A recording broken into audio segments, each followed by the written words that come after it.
Nick are both excused from being here today. Nick Olsen. I'm right here. Rick Manning.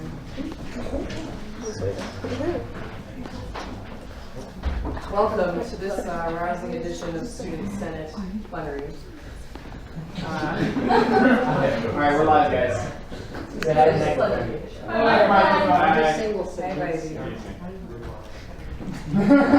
Yeah, it's good to have like consistent things to say.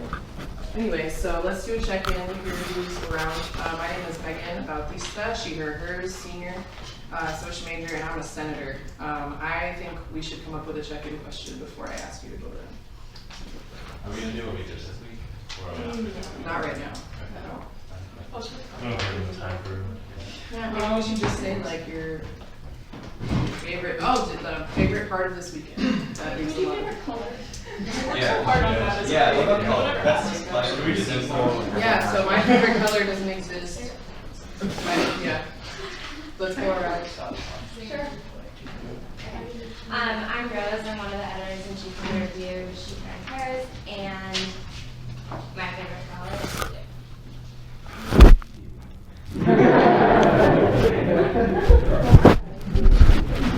Julia, I'm the other editor in chief. I prefer She, Her, and Hers. I'm a fifth year. My favorite color is green.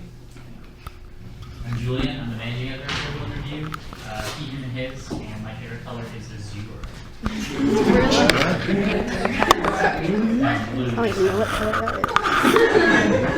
I'm Taylor. I'm used to She, Her, and Hers. I'm the incoming managing editor of the Review, and my favorite color is red. I'm Jesse, business manager of Review, and he and his, and my favorite color is red. I'm Lockwood. I see him his. I'm in third year. My favorite color is the gray that it is when it's like raining really hard and feel kind of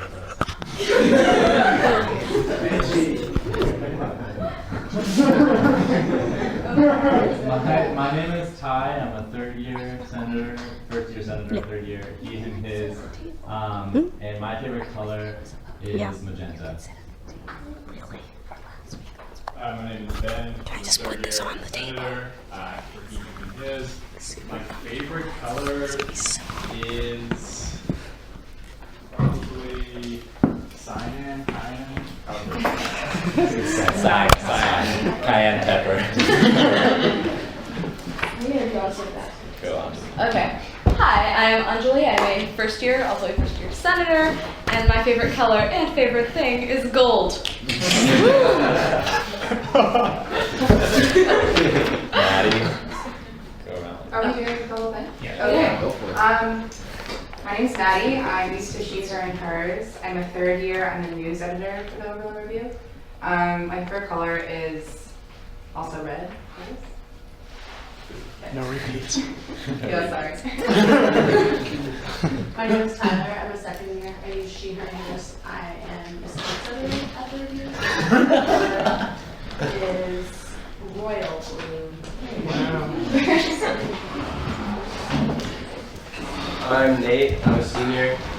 He and his. I'm also one of the sports editors and at the Review. And my favorite color is navy blue. I'm Elizabeth. Fourth year at She, Her, and Hers. I'm the news editor of the Review. And my favorite color is teal. Hi, my name is Jordan. I use She, Her, and Hers. I'm in third year. I'm here representing Fearless and Living. Someone could push that recorder a little bit closer into the table. Okay. So much. And my favorite color is lime. Nice. Yeah, I use She, Her, and Hers. I'm a sophomore, and I'm one of the arts editors of Curriculum Review, and I don't have a favorite color. Hi, my name is Natalia. I prefer She, Her, and Hers. I am the operations manager for the SFC, and my favorite color is purple. Hi, I'm Alana. I'm a first year. I use She, Her, Hers. And I'm an outreach officer on the SFC. Silver. My name is Scott. I'm a third year. I'm the SFC policy manager, and my favorite color is also silver. Hazel. I use she, her, and hers. I'm a second year. I'm the newsweek editor for the Oberlin Review. I also don't have a favorite color. Yeah. I'm Abby. I use she, her, and hers. I'm a second year and a sports layout editor for the Review. My favorite color is like a darker gray. Let's go. I'm Stan. I use he, him, his. I'm a third year. I'm the opinions editor at the Oberlin Review, and my favorite color is forest green. I'm Patrick. For he, him, and his. I'm student treasurer. I work in the OSC, and my favorite color is tie between purple and red. I'm Duran. I use he, him, his. I'm the SFC ad hoc liaison. My favorite color is red. Hi, No, go ahead. okay. I'm Mimi. I'm the SFC co-chair. I use she, her, and hers. My favorite color is maroon. No. Nick, he, him, his. I'm a senator, third year, and my favorite color is like a deep purple. Like the pen. What's so funny? Aggressive? I'm Zach. I'm a first year. He, him, his. My favorite color is pink. Honorable mention, beige. My name is Jordan. I'm a second year. I like he, him, and his. My favorite color is blue. My name's Corey. I'm a second year. I also prefer he, him, and his. And I think my favorite color is probably ultramarine.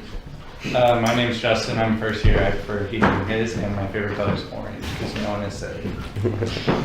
My name's Sarah. I'm a third year. I use she, her, and hers. My favorite color is sapphire. My name is Albert. I'm second year. I prefer he, him, and his, and my favorite color is phthalo blue. Great. I'm Julia. She, her, and hers. Fourth year. I'm the advertising manager for the Oberlin Review. What's your favorite color? Purple. Dean Estes. Eric, he, him, and his.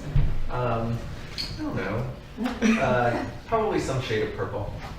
Like your shirt. Yeah. Eggplant. Yes. Aubergine.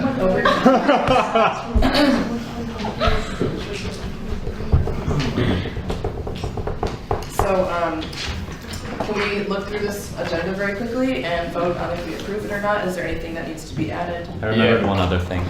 Go for it. Can we add committee decisions? We've got a couple. Just add the decision. Thank you. The perennial. What? Perennial. Also, how do you guys feel about taking the picture today? At the end. At the end. When we're What done. about not having Nolan and Nick in it? We Okay, can I'll just put like really like, shady Photoshop. Do you still have the Krislov name tag? Yes. Zach will be here. Great. Just late. I want to add outreach to discussions because I think we have a lot of outreach stuff to talk about. Yeah. Did you say we're just sitting here? I was just sitting back. Guys, this is getting dark. Like Mahmoud's favorite color. What? What's not necessarily dark? I mean, you can add anything you want to the agenda. It's just emotionally dark. Well, Oh, coffee with the committee? no, not well. Sure, I'll talk about that too. Just Mimi for outside business. Yeah, it's like she's done it working. Mimi? Mimi. We're gonna talk about that during working group reports. You said me. But wait. But that means she'll have to stick Yeah, we around. don't have to make her stay. Yeah, we can. Okay, Maybe sure. make an announcement. That's fine. Anything else? Senator? Okay, so we approve of said budget. Agenda. Or- My bad, y'all. I'm really Budget's on the eager. line. So without further ado, let's jump into this appeal. Outside business, the Oberlin Review and SFC. Mahmoud, would you do us the honors of explaining the way that this process goes, please? Yeah, so I'm going to read the parameters by which this process occurs. So the appeal will take place during a regularly scheduled plenary session. That's what we're at right now. And to confirm, we need 3 SFC members, which I see we have. And we need the liaison and treasurer of the appealing organization. I'm the liaison, Jesse is the treasurer. Okay, so the facilitator may not have any affiliation with the appealing organization of the SFC. Can you confirm this? Good. So to begin, the appealing organization, which in this case is the Oberlin Review, will have a 10-minute period in which to argue that the SFC budget allocation was made in an unfair and arbitrary manner. Secretary Albert shall give the appealing organization a 2-minute warning prior to the end of the 10-minute period. Following that, the SFC will be granted a 10-minute period in which to explain and defend the methodology and rationale behind its allocation. Again, Albert will give a 2-minute warning prior to the end of that. Following those 2 statement periods, Student Senate will have a period no longer than 20 minutes to ask factual questions of the members of the SFC and the appealing organization. We may not use this period for discussion or to asking questions that are not of a strictly factual nature. And then Albert, if you can give us a 2-minute warning on that. And it is the duty of Sarah, the operations manager, to make sure that we are on track with this conversation.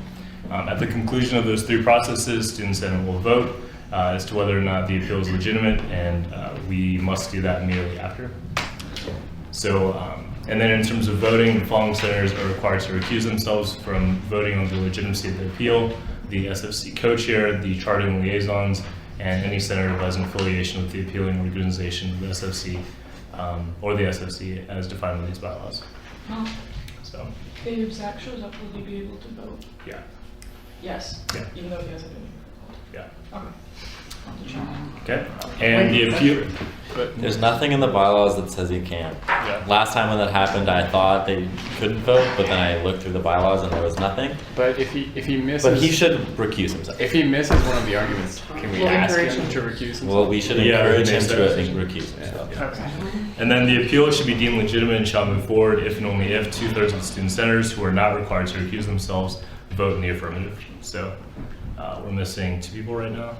Nick and Nolan and Zach. And Zach 3, so we're at 12, and so that would be 8. Well, what about those that have to recuse? So us to recuse. I know. Okay, so we have 10, so you need 7. Okay. If they don't come. Okay. Are you guys ready to start your 10-minute period? Yeah.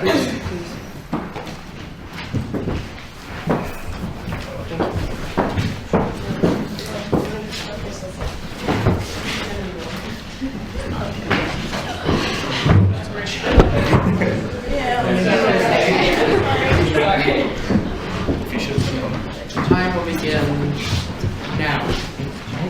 Thanks so much for being here to hear our budget appeal. We'd like to begin with a little bit of background information. This past May, we received our budget for the 2015 fiscal year, and we're funded in full for printing, supplies, and services, and we appreciate this. Unfortunately, we were only given roughly $20,000 of the almost $25,000 we requested for stipends, a difference of $4,700. Although our stipend budget might seem very large, we have a sizable paid staff of 34, and everyone is essential to the paper's function. We also are the only chartered organization that promises to contribute money from its own revenue source towards stipends. And this year we promised to contribute more than $15,000 from our own ad revenue to help pay for our stipends. But that's still not enough to pay our staff what they need. We are here because we feel that the SFC's decision to cut our stipend was made in an arbitrary and unfair manner. The justifications for this decision, which we know based on information the SFC has provided us, indicate that they did not make their decision based on fact, but rather based on personal opinion and personal biases, and with an unwarranted attitude of distrust toward the review and the information we provided them. Though there were miscalculations on both sides, we reached out at every step of the process to alleviate confusion, while the SFC chose to make assumptions about our intentions. Throughout this process, and after several meetings with the members of the SFC, it is clear that they do not have consistent rationale for cutting our stipends. We recognize that Senate has entrusted the SFC with the enormous responsibility of allocating funds fairly to 130 organizations. And we understand the merits of the new stipend policy, which was designed to look critically at submitted budgets each year. But there's a difference between being critical and making cuts with a general attitude of distrust. It is only fair to want to fund all campus publications equally, but the reality is that we do many things that no other publication on campus does. We publish more content each week than any other publication. We regularly cover city news and are widely read by community members as the official paper of record for the city. We are the only chartered publication that prints updates from Student Senate. No other publication covers sports or arts as comprehensively as we do. We're the only chartered publication that maintains an online presence, and we are also the most timely publication at Oberlin. This entails a more significant time commitment in a shorter period of time compared with other publications. This is not a question about whether we as an organization meet the SFC's stipend requirements. We clearly do. We are well established, having been the paper of record for the city and the college since 1874. We produce a weekly paper and an updated website which require a significant and constant time commitment. And our stipends are designed to compensate students whose employment options are greatly reduced by the level of commitment required. The point of our appeal is to determine whether or not the decision to reduce stipends by $4,700, which involved cutting pay for 2 positions entirely and reducing stipend hours across the board, was made in an arbitrary and unfair manner. We know this to be true based on the meeting minutes given to us in May after the cuts were made. Organizations keep meeting minutes to provide an accurate record of the discussions which take place during these sessions. The SFC says on its own website that they have, quote, addressed the problem with inaccurate minutes in the past, and that all minutes after February of this year are representative of conversations which took place within the SFC during spring budgeting. Therefore, the meeting minutes are the definitive record of the decision-making process which took place when these cuts occurred. Now keep in mind, what we're talking about here is a decision made in an arbitrary and unfair manner. And according to the SFC's own definitions, an arbitrary decision is one based on random choice or personal whim rather than any reason or system. And an unfair decision is one that treats organizations in a way that favors some organizations over others without proper justification. Both of these are referring to the process by which the decision was reached, not the decision itself. So I'd like to read you a couple quotes from the minutes that the SFC sent to us in May. Regarding our production staff, a member of the SFC said, "I don't think it's as time-consuming or labor-intensive as the review makes it." Regarding our editors-in-chief, a friend of mine was editor-in-chief for the review 2 years ago and said he did not work 30 hours a week. And regarding our allocation process in general, a member of the SFC said, "I guess this process is a lot of assuming. I honestly think no matter how descriptive the review is, because we have certain opinions of them, it wouldn't matter." And this goes on for about 6 pages. The situation was very different for a publication like The Grape, whose stipends were not cut at all, their spring budgeting minutes were only 2 pages long and devoid of any criticism of the stipends their staff receives. The SFC will tell you that they're simply trying to bring the review's funding in line with The Grape's, but the reality of the situation is that the SFC employ different levels of scrutiny in considering the review's budget when compared with other publications. In addition, the SFC failed to take into account the significant differences in the function of publications like The Review versus publications like The Grape. On top of all of this, when the SFC reconsidered our budget early in the fall, those meeting minutes show that they actually acknowledged some of the arbitrary reasoning which they used to justify their original decision, and yet did nothing to change it, and continued to express even greater distrust toward the review. Both the spring and fall meeting minutes clearly demonstrate that the SFC decision was both arbitrary and unfair, because it was based on inadequate rationale. Arbitrary factors like personal whim, hearsay, and a lack of any reasoning or system, and an unfair lack of justification for the distrustful attitude adopted by the committee. This was obviously very concerning to us. So we brought our concerns to the SFC, and when we did, they downplayed the minutes, and instead pointed to a referendum which they put out to the student body in the spring, saying that student opinion was ultimately what influenced their decision. Now keep in mind, the referendum wasn't actually present in the meeting minutes from May, and so therefore could not have been a factor at the time of the SFC's decision, but nevertheless, this became the SFC's new reasoning. The SFC has since conceded to us that the referendum was very poorly worded, and yet they've continued to cite it as retroactively as a factor. On top of all of this, the SFC didn't even take student opinion into account. The referendum data on the handout in front of you with the pie charts clearly shows that 74% of students agree or strongly agree that the review should receive stipends, while only 9% disagree or strongly disagree. So to reiterate, even if the SFC did use the referendum to arrive at a decision, which the minutes clearly indicate they did not only did they use a faulty question, but they disregarded the data that they collected from answers to that faulty question. This was obviously very concerning to us as well, and we brought these concerns to the SFC. And the next time we met with them, they downplayed the referendum data and pointed instead to written comments that students left in a free response section of the referendum. And we actually have a breakdown of those comments on the same handout in front of you. And you'll notice that out of 155 respondents, only 6 students were explicitly against the review receiving stipends, while 37 were in favor of the review receiving stipends. The majority of the rest of respondents either asked to improve the allocation system as a whole, or said that they needed more information and a better worded question to make any kind of an informed vote. So as you can see, over a period of multiple months, the SFC has attempted to divert attention away from their spring meeting minutes, which, remember, are the definitive record of their budgeting process, by citing a slew of unrelated factors which they not only disregarded twice, but which could not have feasibly influenced their decision to cut the review's stipends. Turning to the implications of this decision, we need to consider whether or not we've been funded enough to be accessible to all students. Our newspaper's role, like that of student government, is to be representative of and available to students from diverse backgrounds. In order to be a high-quality journalistic source, we need a diverse staff to report on a diverse range of issues. We understand that the SFC does not pay wages. We have never expected wages, and we are not asking for wages now. But there are many, including myself, who would not be able to be a part of this organization without an adequate level of compensation. 2 minutes. The SFC has repeatedly expressed their support for accessibility, but their actions clearly convey that they do not understand how important this issue is. Please keep in mind, what we're asking today is not whether you agree with the amount we were funded. To you, it might seem like a few hours here or there.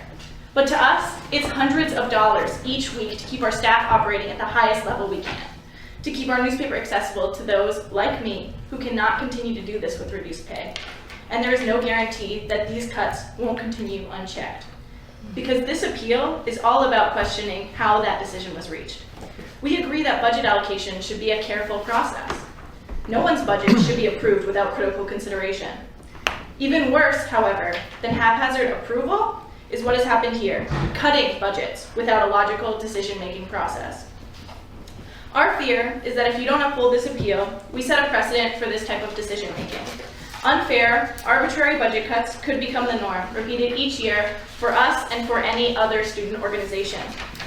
Without this $4,700, people will quit, staff diversity will plummet, and we will no longer be able to serve our community with integrity. Thank you.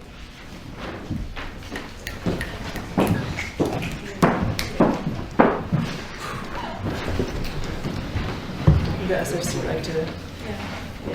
There you go. We're gonna sit. I like to sit. I'll sit. You can stand if you want, or you Yeah, can sit. no, I am. I'm You're something in between. You can also pull your chairs out if you want.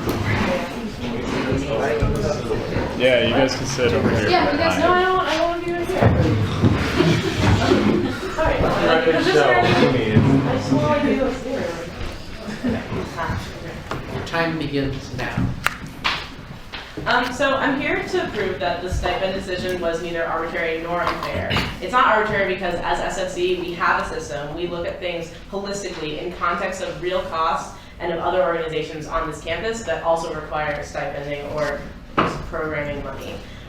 We were presented with concern from students about the way that stipends were being allocated and the lack of thought that was going into those stipend decisions for the past 4 or 5 years. The review, they said that they meet the criteria for stipending, and the question isn't about if they're going to be stipended or not, but to what extent.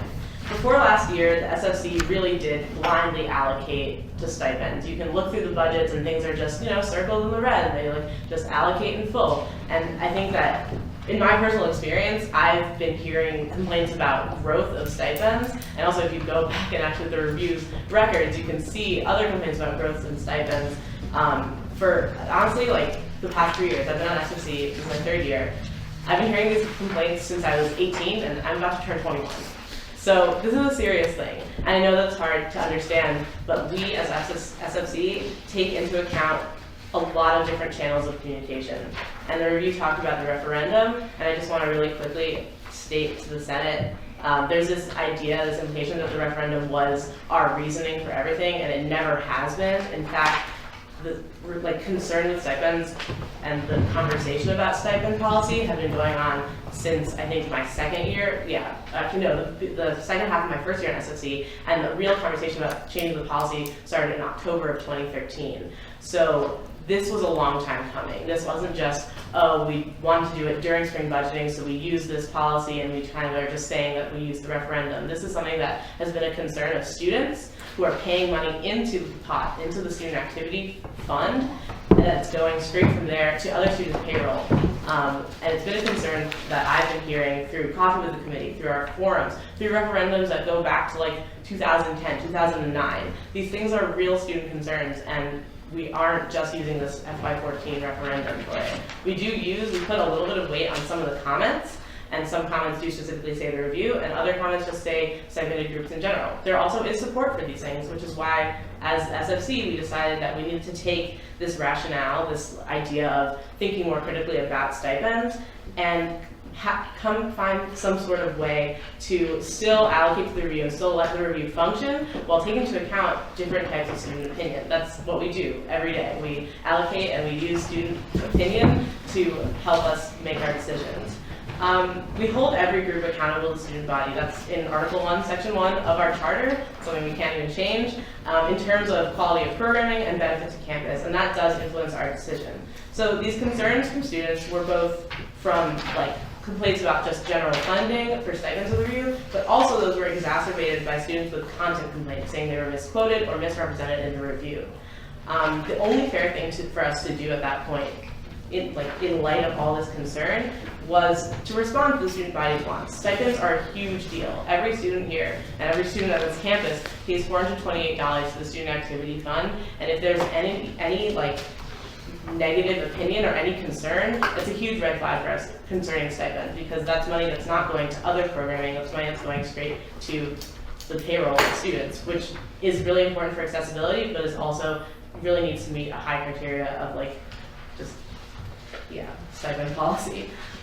So basically that's how we got to the idea of there is a problem that we need to address. And from there we need to figure out how to put that rationale into our allocation decisions so as to still allow the review to function and to meet its programmatic goals, which is publishing the paper once a week. The way that we decided to do this was to take into account similar organizations and also the review's own history of stipending allocations, which are in the packet if you want to look at it. The problem with that is that there really is only one other organization on this campus that is comparable to the review, and that's the GRAPE. And I just want to say they're not the same at all. That they are groups that serve similar audiences and purposes for media. They have a role in representing student voices and in being in dialogue with the community and the college. And actually still, even with the reduced stipends of the review, we're still funding them at more than twice per issue than the GRAPE. So we really do understand the difference, and we're not trying to simply just equate you with the GRAPE and say, oh, that's the same. Because there is a difference between the review and the GRAPE, and we don't think that there isn't. We fund the GRAPE at 13 issues per year, and the review at 25. If you look at the handout chart, you can see that SFC now funds the review closer in line to how we fund the GRAPE per issue, which is giving similar groups similar funding, which is part of the non-arbitrariness of our system. This is how we look at all organizations in context with other organizations that are similar to them. Had we given the review what they requested, we would be, in effect, giving them way over twice per issue that we fund the GRAPE at, which would have been really unfair. In terms of history and function, if you look at the other chart that has the review's history of stipending allocations going back to, I think, 2009, this year we allocated, if you just take, let's say, the editor-in-chief at 10 hours instead of the requested 12. Historically, the review has not only functioned at this level, but explicitly asked to be funded at this level in 2009, 2010, 2011. We funded those in full. This goes for a lot of other positions as well, including the news editors, the arts editors, the production staff, the managing editors. The list goes on. You can read it for yourself if you want to. But basically, there's a lot of concern, not just in that stipends were going to students, but that there was this growth in stipends going to publications, especially the review, which does have such a large stipending budget. Going on with that, I just wanted to address really quickly the This Week editor, because that was one position that we did cut. We fund editors at the review and other staff because they work directly with writers and provide a service to this campus. The paper is directly dependent on their operations, and we don't have any problem with that. That's why we fund them, that's why we give them stipends. We don't stipend writers because they can receive course credit, and that's not part of our policy. The SFC found that the This Week editor was not essential to the function of the review as a whole because it doesn't work with writers. They report only to themselves, and it's not that they don't work a lot, they totally do, but we came to the conclusion that the review would continue to function without this position. If you look at the review's job descriptions, which are in their, I think they might be in their handout, but they also sent them with the appeal stuff, the This Week editor is in charge of theme, content, and layout for their section only, while all other editors are responsible for assigning articles, fielding news tips, editing articles, editing layout, and writing last-minute articles for their sections. This implies that if we had cut the stipends for the This Week editor, the quality of other writers and editors' work would remain the same and not decrease. Yeah, and the review states that there was minimal discussion of the This Week editor and other reductions hours per week.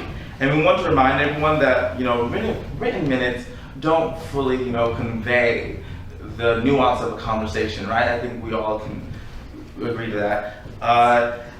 So what happens in the SFC, like every little detail is not put into our minutes. So, you know, we hash out these decisions over a long amount of time. We rehashed this decision actually at the request of the review earlier this semester. So using the minutes from last year is kind of, you know, ridiculous in essence. So, and irrelevant, because this new committee did discuss exactly, you know, to reopen the decision.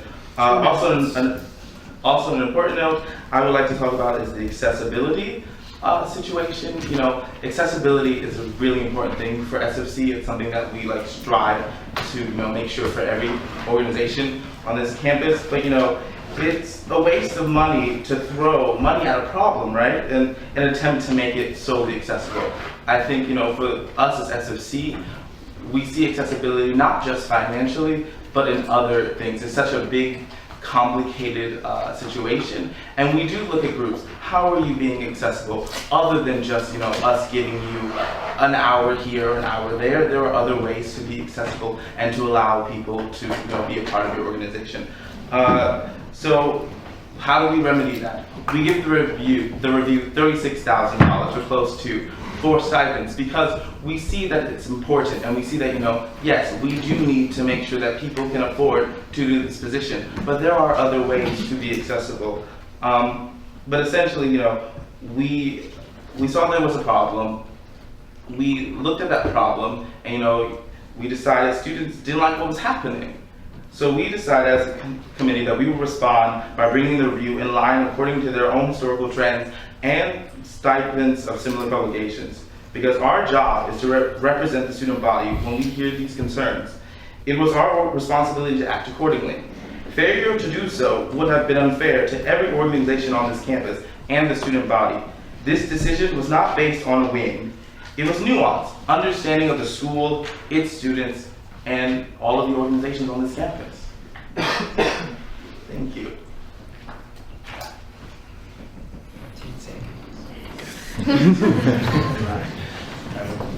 Okay, in that case, we're going to begin our 20-minute period to ask questions. If everyone's ready, starting now. This is to the review. Can you speak to the outreach you do to increase diversity and also the current diversity that you see in both the editors and the editors? That's something that is really concerning to us and something that we've been really working to address in the past couple of years. One way in which we do that is basically the traditional path for how people become editors is that usually they begin by writing for us and then become staff writers at a certain point and then move up to become section editors and eventually senior staff. That's like the general flow. So we've really been working on targeting our efforts at like the writer level, and that includes advertising across campus to try to get people to come to our writing meetings, especially at the beginning of the year. We hold multiple open houses per year and multiple writer trainings geared to the specific sections. Yeah. Also, diversity isn't always visible. I'm a person of color. I'm not like y'all probably think I'm white. I'm Latina. It's not always visible, and we certainly don't ask our staff about like we've had to for this. This has kind of brought us to the point of having to ask about students' financial situations, which is really problematic. But like it is something that's not always visible, that you don't always see. So to look at our staff and be like, they don't look diverse to us. That's usually problematic. The other thing is we've been working with the MRC at the end of last year, and then starting this year, we're trying to put together trainings to kind of educate our members about diversity and try to increase the way that we can, because like part of the issue, I think, when you're talking about like getting a more diverse body of writers is that you have to make sure that coverage of issues is like really relevant to everybody on this campus. And so that's like a matter of educating ourselves and really making sure that like our coverage is appropriate and like relevant to everyone in the community, so that people like do want to get involved in the paper. And so that's another area that we're looking at. I had a question for the review. Could you talk about the growth in stipend allocation from 2012 to 2015, specifically for the commentary and editors-in-chief? Just because I see that the hours and the number of people paid are the same, but the amount given in stipends grew a lot. So if we just talk about like more responsibilities or something like that. Yeah, I mean, what's unique about our opinions editor is that aside from coordinating with all the writers and editing all the content, they also lay out their own section. And that's a responsibility that's been a recent change on the staff, so that they're effectively serving two jobs, and so that's sort of a rationale I gave for that increase. What was the other editor? Commentary and editors-in-chief. Editors-in-chief. Commentaries and opinions. Commentaries and opinions, I'm sorry, I should have clarified, yeah. Which are opinions that are, yeah, so in addition to coordinating with writers and editing, they also lay out the entire 4-page section, which is quite a bit of work if you've ever read the review. And editors-in-chief, I guess you guys can speak to that. I can speak to, I mean, like the number of hours and the like variety of requirements that are like the responsibilities of the editor-in-chief are enormous. And I mean, I wasn't part of the decision to increase the hours because that was before I was an editor-in-chief, but I would imagine that it was made in order to kind of reflect the enormous amount of time commitment. I mean, I would say that on average I spend at least 30 hours a week doing this job. And it's incredibly hard to manage that and also, be a student. That includes things like, responding to emails. We get hundreds of emails, requests for, article coverage, that sort of thing. We run staff meetings every week. We manage inter-staff relationships and deal with issues that come up in that. We deal with coverage. We're brainstorming articles. We're working with all of the section editors to determine content. The two of us edit every single article in the paper every week, which is an enormous time commitment. And so we're spending, at least 15 hours a week in the office, and then an additional huge time commitment outside of the office as well. So it really is an enormous job. And so being paid 12 hours or even 10 hours, either way, that's maybe a third of the time that we're working on average. Yeah, excuse me. I actually have a few questions, and they primarily can be seen on the history of the pay chart. And specifically, I want to highlight hours per week for photo editor, sports editor, and this week editor. And yeah, those are the main ones. And they've actually, for those positions, they requested hours per week or amount that was less than the historic average, and yet you still cut them as you cut all the positions. So I guess given the fact that many of the positions asked for were on par with historic average, a little bit under, the 3 that I just pointed out, or a little bit over, managing editor. I guess what's the justification for doing it across the board rather than any particular position? And that's clearly the SFC. Just to clarify real quick, up until 2015, so this year, so everything from 2014 past, we funded in full. So things that look like they're cuts or things that look like they're increases, they aren't necessarily our decision. I mean, yes, we funded them in full, but the review is the people who requested less or more hours. Does that make sense? So for instance, with the photo editors, where it's going from 8 to 7, that's not something we cut, that's something that they requested and we funded in full, just to clarify. Yeah, but that doesn't really address the issue though of how, theoretically, these consistent work for a photo editor, and they said 8 hours and then they said 7, and then you said in part that the decision to cut it was to make it more reflective to what they've asked in the past. But you can see they nowhere do they say anything 6 or below for a photo editor or a sports editor. So I was just asking why you took that decision. I can speak to that. So I think that the rationale of looking at historical trends is part of the equation, as with every decision we ever make. There are a lot of things that go into what we talk about, and we discuss these things, especially stipends, not just at that meeting. When we have policy meetings every week where we discuss things like this, you're all invited to come, they're open.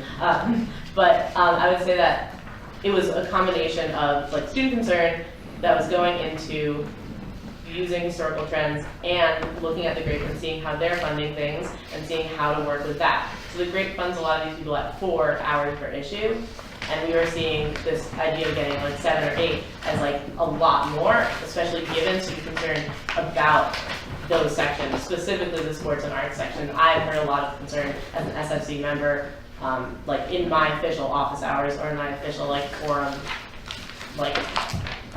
when I present myself as SSE. So I think that those decisions were made based on student concern specifically about that area, and then also a combination of looking at the grades and how they fund or stipend their content editors per issue, and also looking at the review. So it was at 6, it was not reflected in historical trends, but that's not the only thing that goes into our decisions. Does that help? That is more informative, yes. I have a couple more questions, but I'm going to pass. You sure? Yeah, I can go. So I have a question for the review. Just wondering, like I see this is like an annual summary of like what the cut looks like. I'm just wondering what it looks like for each of y'all, like on the when you receive your paychecks. Can you? I think she means like on a monthly basis. Yeah, no, like whenever are you guys paid twice a month? So yeah, we're paid every 2 weeks. Yes. Every 2 weeks, what does it look like? What is the difference between the paychecks y'all had before and what you have now, given this cut? Like just for senior staff or for everyone? Because it really depends. I mean, like, you know, our this You week can- editor you can- is no longer getting a paycheck. Right. That's like what the effect of that is. Mm-hmm. You know, and then across the board, there are significant cuts in like amount of hours. So it's a significant cut for everyone, and for some people that like affects us more than others. I would just clarify that like if you're taking away 2 hours a week, like per week, and we pay it 8 hours a week, $7.95 a week. So that would be a difference of 4 hours times 8, so $32. That's what I do. Yeah. Next on stack is Sarah. So looking at the historical trends, I don't know if anyone in this room will have knowledge of this because I'm looking at the difference between 2010, 2011, and 2012 when the review received mostly 2011 to 2012, and then 2012 to 2013 actually. The review received significant cuts from 2011 to 2012 and major like double budget from 2012 to 2013. If anyone was around and can remember this, I can speak to that. well, I haven't finished yet, but Okay. I was wondering how those cuts and then how that affected, like, maybe not quite doubling, but major increase affected the quality of the paper. Sure. I mean, yes, it's true that none of us up here were on staff at that time, so I can't speak with any exact certainty as to what went on. My understanding of the cuts that occurred in 2011, there was a little bit of financial trouble within our senior staff, and we worked out a solution with the SFC whereby they would fund us our stipends at a significantly reduced rate and also withhold a selection of money as an escrow, which would then be paid to us over the course of this of the year. And you'll notice that the jump in stipends that you described from 2012 to 2013 is actually up to only about half what we were funded in 2009 and 2010. So I would argue that it isn't really a significant jump in the long term. But yes, from the numerous zeros on that spreadsheet up to 2,500, it is a significant jump up. But that's sort of, we worked out with SFC. They told us that, we trust you to handle your finances, and they entrusted us that money back. So That- we're there with that. That doesn't quite answer my question, which is, can you comment on the quality Sure. of the paper that was produced in those 3 years? I mean, I think I've been on staff the longest. I'm a 5th year, and starting my junior year, I was actually on staff, and I was a writer before, so I did have like a level of awareness of what was going on. I mean, I think in general, the trend of quality has really been an upward trend. I'm like really proud of the type of coverage that we're doing that I don't think we were doing in the past, and I think a lot of that is because people can commit, like a really great like number of hours every week to doing that. So that would be where my concern would be, is that, like fewer timely articles would get written because people wouldn't have the time, 2 days before when we need to pull a news article together about something that's happening, like those sorts of stories, stories that are features pieces that have actually like in-depth investigative reporting, these types of things are things that we've really improved upon in the past 3 years. Again, I think you're not quite answering my question. I think the answer is that you don't quite have an answer for me, which is fine. Yeah, I don't think that's really a factual question. Do you think it's a factual question? Yeah. My question is a factual answer, and the answer is that they can't give a factual. My question is factual, the answer they can give is not factual, which is they cannot directly comment on the quality of the paper between those 3 years. So we're just gonna move on. Okay, Zach. Yeah, I guess I have, I guess my previous question was about kind of like, I don't see any systematic, bias either in creeping in raises, but like rather it's like more random than anything else. But I do have questions clarifying the distributors and this week editor. If you refer to page 16 of the appeal, I think that's in the appendix, right? Which appendix? Appendix B? Of the Yeah. package. Minutes. Oh yeah, so page 16 is minutes. Yeah, sorry, page 17 in the minutes, which is listed as an appendix. But it says proposal to override policy to fund review distributors, and it says 501. And then and there's you can see the discussion. Specifically, it seems to be because it's basically manual labor. They want 5 hours. Blah blah blah. Yeah, so the specific question is can you give me some clarity, because there seems to be a discrepancy between that page of the minutes and what's actually has been given. Yeah, so I think that can speak to this a little bit. That there is a lot of confusion about how the spreadsheet of the review the budget that was given to us was made, and then also on our end trying to interpret those things. So I'm going to answer your question in two parts. The first one is more of understanding the budget, and the second part is why we made those decisions. So the first one is literally up until today, we were still meeting, trying to figure out the final numbers. We met with the review today to figure out final numbers, because there were issues in how the budgets were being marked up. There were issues in how the budgets were presented to us and the information that was given to us. And we did try to figure it out for a long time. I remember last semester, and also this semester, just trying to understand if it's if you look at their budget, some of them are number of staff and then hour per staff, and some of them number of staff and then total hours per week for all of those staff members. I know it was really confusing for the SSC, but we tried our best to understand the budget that was given to us. And then on the other side of explaining distribution, is that, do you want me to Yeah, that specific conversation, because it seemed like you cut it because it was manual labor, and then No, we didn't cut it. Here, so using our policy, which we admit, our policy, it was a long time coming. It was worked on for a long time, but still, any policy that we have, sometimes it works, it doesn't work for every single situation.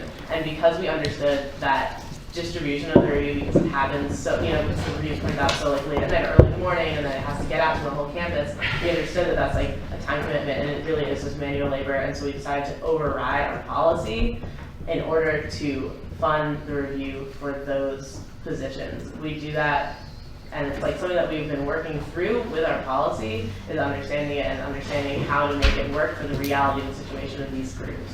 So we have a policy, but we also have to understand that there are differences in the reality of the situation than in what we would wish, in the abstract, that it would be. So we understood as an SFC as last year and also this year that distribution was important, and it wasn't you're going and doing something that's you're getting something really out of it as a writer, as an editor, sorry. Well, I think that sufficiently answered the question. Okay. And I guess I wanted to go on quickly about if you could give clarification on why you didn't find this this week editor necessary, because that's the center page, and that seems if you can open an overview page, and seems pretty pivotal to informing the campus. So why didn't you see that as vital? If you could answer that quickly so more people can ask questions. Yeah.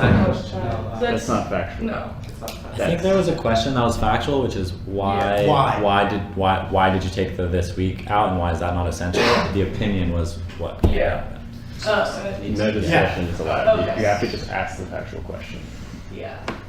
Go. So we talked about this in our pitch about the This Week editor. When we think about stipends, we think about utility to students and to the campus. I will rehash what I said. But we find that editors for the review do a really good job, and they interact with students and they help students. They provide this utility, and This Week editor works a lot, definitely, and provides a really great thing for the review, but doesn't provide that service to students who are working for the review or students who need that. And they report to themselves. They do the layout, and it's really great. We're not saying that there shouldn't be a centerfold or something for the review. We are saying that the review would continue to function without that position in question, which is part of our policy, is is this position in question like integral to the functioning of this newspaper or this organization? And that we did take seriously when we were thinking about the This Week editor. We said, is it necessary to the functioning of the review? And we said, there are a lot of editors and they work with students and they edit, the review's job description says, assign articles, field news tips, edit articles, edit layout, write last minute things. That's a lot of things. I think that sufficiently answers the question. A lot of people, other people have questions. Yeah, Jordan. SFC, briefly, in your opening remarks, you talked about the quality of the Obone review. I'm curious how you determine the relative quality of the Obone review. I think quality is very subjective at times, but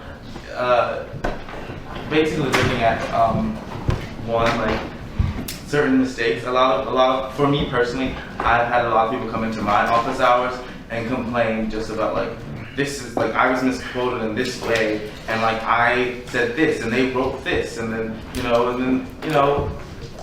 there are also some interesting sentence things that happen that completely, well, like grammatical things. I mean, like if we were to take in what happened today, I don't know if anyone's seen it in today's review, but there's an interesting sentence thing, and that's a big thing because I think like for us, we look at like groups like performing groups, basically every group, and we say how are they making their group, putting on their program well, and those types of mistakes are bad, especially for like in a huge like paper. I guess, well, if I can offer a clarifying question, more what I was interested in is how did you determine the relative quality of the review? Did you look at comparable other college newspapers? Did you compare it to the Grape?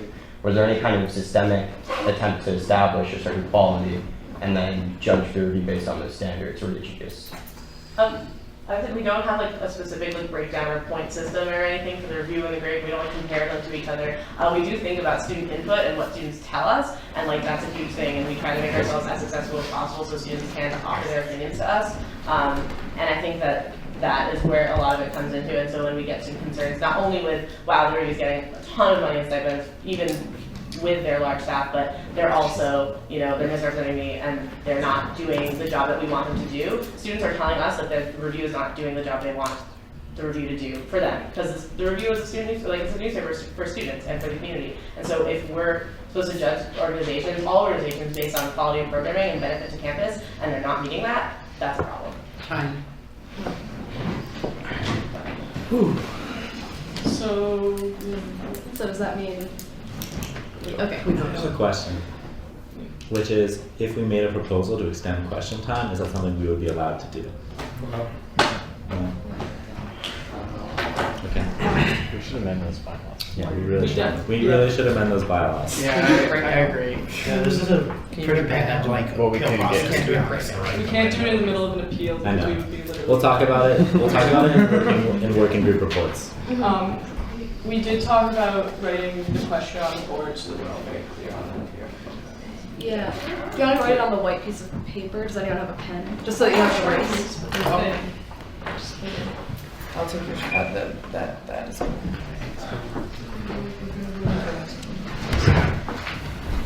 Alright. That's it.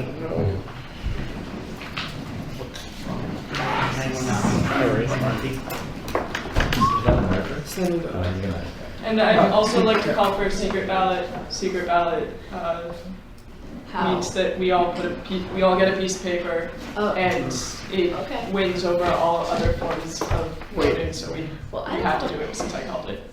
Yes. I didn't see that in the, I read the bylaws about this really clearly, and I didn't see it in the bylaws. And That's part of our voting process, and our voting process applies to everything, including appeals. So it goes secret ballot, regular hand-raising ballot, and then roll call ballot. Why secret ballot? Why? We get to vote on which, if we do that or not. No. One senator calls for it. Can we wait till Albert Okay. finds that part in the bylaws and can clarify this for us? Because I know I personally haven't read this. Like, I've read the bylaws, but I don't remember the section very carefully. No, It's Very here. Because Article 6, Part E, voting, said shall vote on. Does it matter? I mean, If there are two conflicting proposals concerning the types of voting process, the order of precedence for the process shall be as follows. A, secret ballot vote. B, ballot vote. C, roll call vote. And D, hand vote with explanations for each. Secret ballot vote. All senators write their votes for, against, or in abstention of a proposal on pieces of paper. The facilitator counts the votes and announces the results. Clarifying question for Zach. Yeah. Yes. After a secret vote, are we allowed to tell other people what our vote was, or is it, or are just allowed to tell? No, I think this is important. Yeah, you can tell anyone you want. You can tell your own You can tell vote. the newspaper you want to. You can tell your own vote. Yeah, that's what I'm saying. I'm not gonna like blackmail you guys. Thank you.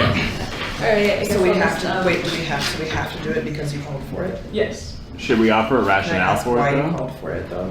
I can say. You go ahead. It's, I mean, the entire concept of going around in order and voting sort of, in my view and some other people's view, violates what's laid down in our bylaws as a specific process for an appeal because it is in many ways a form of discussion and reaching consensus, which we are specifically not allowed to do. So I think while it would be great to assume that everyone's just going to vote their conscience and vote how they think they should go, people will be influenced by the people's votes, and so I don't think it's fair. Okay. Yeah, I know, it's fine, go for it. That's what my piece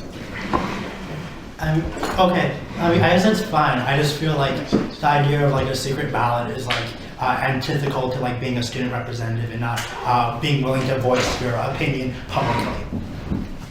Yeah, I think it would be really disingenuous of us to all like listen to this and then give a secret vote. What are we hiding behind? Why can't we just be honest about how we have voted and have some integrity and hope that there isn't any sort of convincing because you look at someone next to you and see that they voted a certain way. I mean, I don't have a problem with us saying how we voted. I think if we do a secret ballot and everyone just goes around and says what they voted, that's fine. You don't have to do that. I think Ben is concerned about the It's actual not- voting process. it's Of like not the when you go accountability of around. it. I think, yeah. I mean, if Are we supposed to be talking about it? Yeah, She called it, it's written that we have to. Yes. Yeah, so we're want good to to talk go. about it after. Can I borrow a We have pen to- from someone though? Yeah, Factual. I need a pen also. I don't know if it matters. Does it say it Sorry. On that note. Wait, go along if you have a Yeah, does pen. anyone have paper I can borrow? Love you. Yeah, I got it. Does anyone still need a pen and a pencil? Oh, okay. Do we have to write our names on this? No, it's a secret ballot. What part of secret? I get Secret part is there, no, maybe they mean our names. I think that's a valid question. Just type it out on the laptop, so go right from the Wilder. Printing Alright, I filled out, I made this quick Google Doc, like what's Does anybody need paper? I have extra paper. Oh, I have some paper too. Some more ballots. Anyone? Bueller? So we're voting yes or no on these. Yes, no, or I have a bunch of votes. It's like counting process. We'll show it to the people just The moderator does it. Yeah, someone. Changes the numbers. How many votes am I expecting? 10? So we have 11. How many? Hey, Myself is recused and Jordan. Grazie. I put a piece of paper in for recusing. We definitely should have used a It staple doesn't matter, paper. right?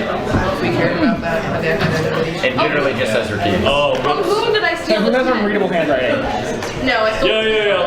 Listen. I made a mistake. I wrote recuse right here for neither affirm nor negate. I meant abstain. Would you like to? When you recuse, that means you take yourself off as a denominator. Yeah, We've already done that, Yeah. so that's not. Yeah, well, Yeah, we know an that. abstention does not count towards yes, and you need yes or no yes. Right. I don't think we're having listening class. I do not anticipate any. Or in case you missed the guide abstentions. I Yeah. had 12. Maybe it's is that right? Did someone write down? No, but some I people wrote might have recuse. refused. What's refused? I wrote recuse. It's not a secret anymore. He has to write it, but You know Jordan recused. You goofed. Where's the suspense? What about that? Exactly. I kind of feel like I'm on. We need What's Jeff that show, Probst. Survivor? Jeff Probst. Oh.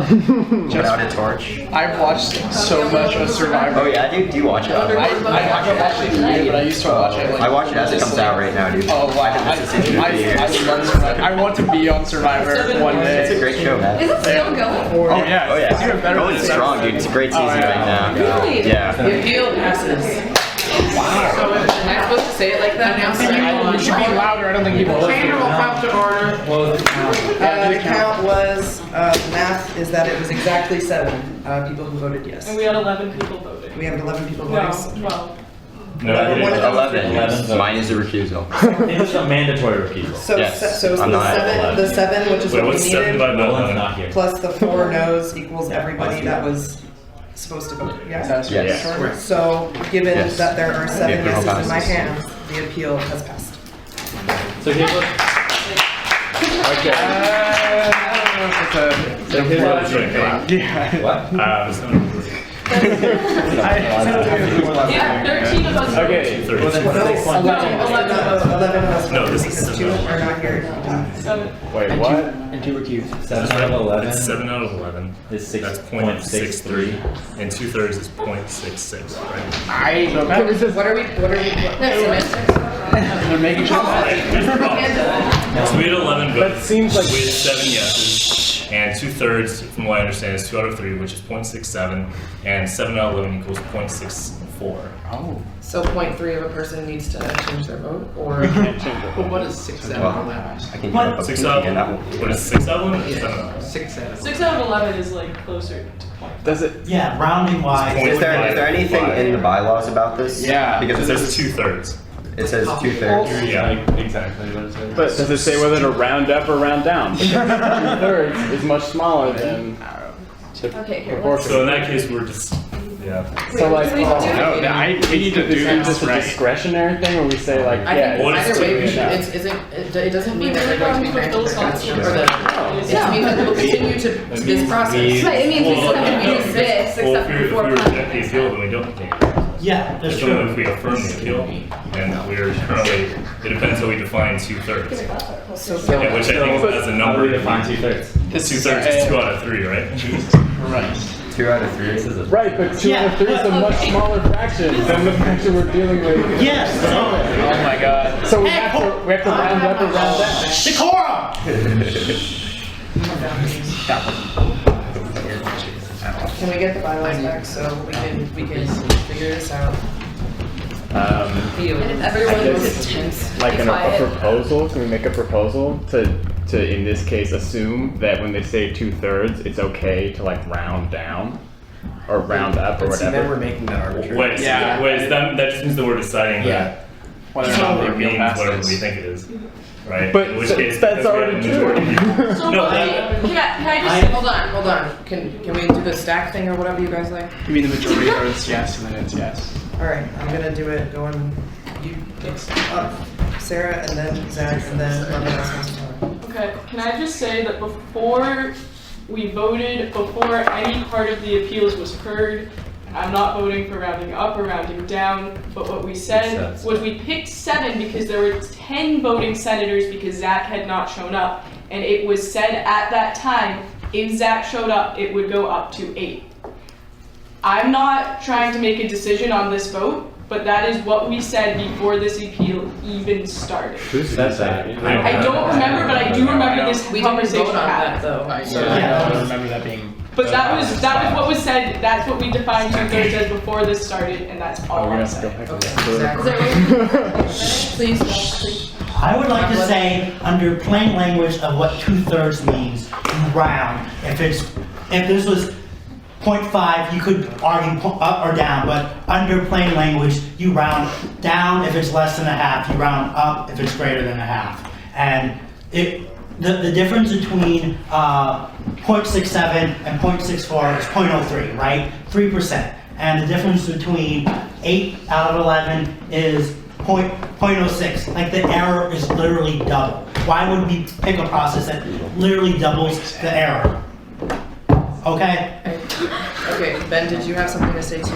I was just gonna say that like the bylaws specifically state that we need 2/3, but then it doesn't stipulate how we're supposed to deal with the fact that 2/3 will never perfectly work, considering the people who have to recuse, because there are 15 of us. Yeah.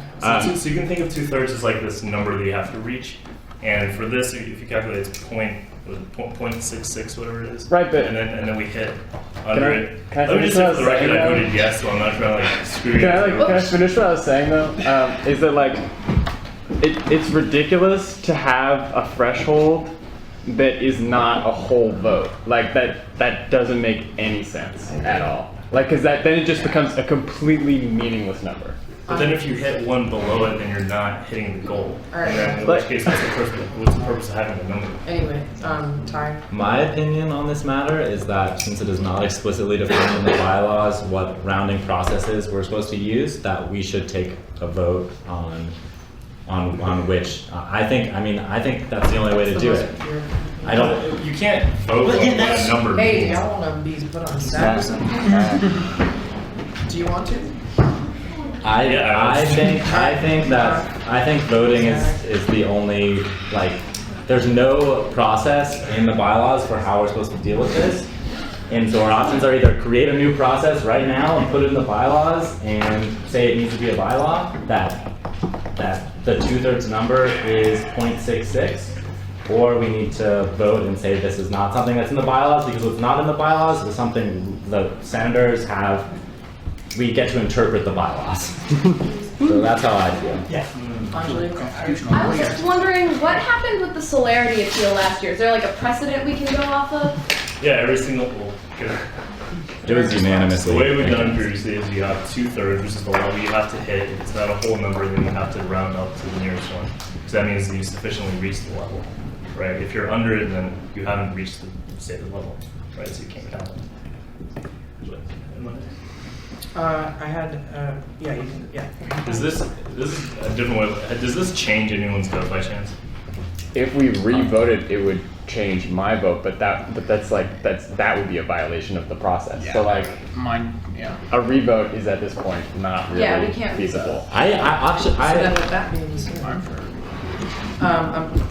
do you have a direct response? Yeah, I would say that since there was confusion about what the threshold was, about the number of votes needed, that a revote would be proper, because you need to know how many votes. Good thing I have this extra paper. That defeats the purpose. I actually, can I say something? I disagree. I think the whole point is that you're supposed to vote based on what you think. So voting based on what a threshold is violates the process. You're not supposed to be voting based on what will pass this appeal, what won't pass this appeal. You're supposed to be voting on what you specifically think. So I think it doesn't matter. That's fair. Zach. Okay, can I? So this is maybe a little radical and you guys might hate me. I think we might need to throw this out. I think we might need to do a reappeal. This is. Maybe we not done. You gotta listen to me for a second. So the SFC, we decide whether they make an arbitrary or unfair decision. I think what we are about to do could be an arbitrary or unfair decision, and I don't know if, I feel like there's no precedent for this. I think we need to go into the bylaws and change this so this doesn't happen again. I'm worried about this is real life stakes, so this is deciding if people get paid. I think we can't just make a decision right now. I think we might need to do a revote with another Senate and the next plenary. I don't know, I'm just saying. That, Albert says it's prohibited. That's pretty, okay. So deep breaths. I'll move your own stack on the floor, and then I swear to God, it's going to here. Yeah, it's not. I just want to clarify. It's not unprecedented. Every single other thing we voted on, you don't have a clear that we have less than 15 people, which is a lot of the time. It rounds up to the next thing. Like I said, you have this level of 2/3, 0.67, and if you exceed it, then you've affirmatively passed what you're trying to do. If you're below it, then you haven't, because you haven't the threshold, right? Like we've done this every single time, because naturally you're not going to have 2/3 when you have like 14 people, 15 people there. So, I don't see under what logic we would like round. So here's the The question is, how do we solve this dispute? Can I interject? I think we should really stop pontificating over decimal points. These are people and these are wages. And it is clear that more senators think that this appeal needs to pass than not. We can continue to worry about if it's exactly 2/3, 0.1, whatever decimal. I mean, guys, like really though, like we are being paid to have this conversation, and I think it's like really. Well, not. Exactly. I mean, like, yeah, is that not a problem too? I mean, like, how would y'all feel if this? Never mind, that's too opinionated. That's not a factual question. So, anyway, so Makalu. Oh no, it's you, and then Mak. Okay. No, and then Jordan, then Mak. Let me reiterate under a plain view reading of what 2/3 means. You know, like why would we pick a process that would deliberately bias a number to be higher? You know, I'll read you the numbers. Like exactly 2/3 of 11 people voting would be 7.3. That means that there's a difference of 0.3 versus a difference of 0.7, and we would mathematically be doubling the error between that reading. You know, I would think as close to 2/3 as possible should be the reading. You know, under a plain view reading of the bylaws, and I think that's what we should do. Not interpret it as like what we think the bylaws are trying to say, but under a plain view reading of what they actually say. Jordan. I think that this whole episode makes Student Senate look very bad. It's just very procedural. But I don't see a way to get around what the bylaws say, because this is also the way Congress does it. Like this is like I don't know what other there no voting organization like rounds up guys. Like I'm not sure on what basis we can and I'm really worried about the precedent we set by just revising bylaws to create particularly good circumstances. I recused. I would have voted for the review. But in this case, I just don't see a way that we can set a precedent of saying we're going to change the bylaws so we create a particularly good outcome. We have bylaws for a reason. We can talk about the procedures around appeals for the SFC. I think they're kind of bad for a lot of reasons, but like 0.664 isn't 2/3, and like those are just the procedures. I don't know what we can do as a body right now to change it. I've got Sarah, then Zach, and then Ty. So. Wait, can I make a proposal to close stack at this point so that we can actually like come? Yeah, proposal to close stack. Or can we just? What? Just kidding. So, sorry, you're proposing. I was going to ask Dean Estes. Sorry, but you are here because you're Our advisor. And it seems like we need advice right now, like a lot.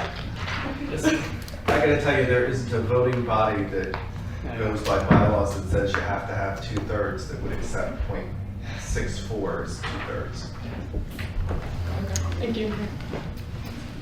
No, it's your decision. Yeah, I just want to say, for the record, I don't support changing the bylaws to benefit an organization. I support in the future changing the bylaws so this argument doesn't happen again. That is what we need to do. I'm not saying, okay, I'll be on the record, yes, I voted in support of the appeal, but I just don't want this to happen again. And if the appeal is denied, that's fine, because if that's how we're going to define it, I guess if that's how we have been defining it, then it's how we should continue. But we do need to be more specific so that this never happens again to any Senate in the future. Thank you. Ty? My opinion is that we have bylaws, that precedent is, like, we aren't a Supreme Court, like, our job is to do what we as this body of student senators think is best. I think because there's nothing in the bylaws that explicitly says what 2/3 is, that we should have the power to decide. But I also, honestly, I have no idea how to solve this dispute other than a vote, because none of us have the power to just say this is the way it is. So how are we going to solve this dispute when clearly there are differing opinions about something where there is no formal procedure on how to resolve? Yes. Actually, no, you're next. Yeah, Albert. Just a brief comment on the bylaws themselves, that clearly there's a need for revision, and I'm question myself in reading that why the chartering liaisons are recused. I feel that when these were written, the idea behind that was that chartering liaisons who had been involved directly with the chartering of the appealing organization, therefore, though it can't be changed necessarily clearly right now, it prohibits them from reading. Had these been revised properly, is all likelihood that only chartering liaisons would have to be recused when it was a directly involved group. Sorry. I think pros would close Zach. Sorry? Well, what are we gonna do? Yeah, we have to figure out what we're gonna do first. Well, there's 3 more people on stack. We got Zach, Anjali, and Nick. Do you all still want to talk? Does anybody? I'm gonna add myself onto there because I like final words. Zach or Ben, did you want to add yourself? I was considering making a proposal, but not right now. Okay. So I will hear that proposal at the end of it. That's cool. Zach. Promo or Gil? I think it's you. Okay. Yeah. So I would like to say that, yeah, if you look at other voting bodies, right, that you typically round up, but most voting bodies are much larger than this. If you look at 7 out of 11 versus 8 out of 11 is a wide gap. It bumps it up to like 72.72 repeating percent, right? And that is an error of that increases the margin by 9.5% in relative terms, or in total terms, or in total terms, Closest to 2/3. Yeah, it's like it's 7%. It's like the idea that I'm saying, like we're using, if we were to use the 8 out of 11 process, it would be something that would significantly change the threshold from 2 out of 3 to now 7 out of 11, which is 0.727 in decimal form. I'm sorry if that sounds mathy, but as someone who's taken a lot of math classes, this seems absurd. I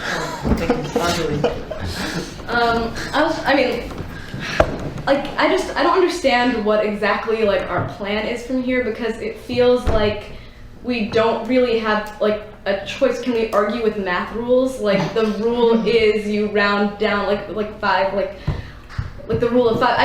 I don't know if there's anything we can do right now other than make a proposal, but I don't feel comfortable making a proposal in the middle of an appeal, and I just don't is there a solution to this, or are we just gonna think about this for a while? All right, so I think that what we're doing right now is really unfair to the two organizations that are going to have to sit here and listen to this. Unfortunately, according to our bylaws, the number that we got does not reach 2/3. So according to our bylaws, the appeal did not pass. I think that's what we have to go on, because I think it's ridiculously unfair for us to deliberate all night and leave these two organizations waiting for an answer. And that's what I have to say. And according to the bylaws, the appeal did not pass. That is a fact, according to our bylaws and according to the votes that were cast. That's all I have to say. Am I next? Yeah. I disagree that it's a fact that it passed according to our bylaws. I think that it did not pass according to our bylaws. I think there's no rounding process written into our bylaws, and that we can choose. We can take a vote, I think, on it, but I just don't think.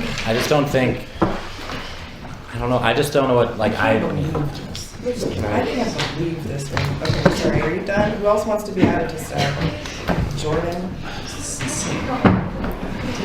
Yeah, because we're arguing over decimal points. We should read this is. You know what else is cool? 7v4. That's really a real thing right there. Can I make a proposal?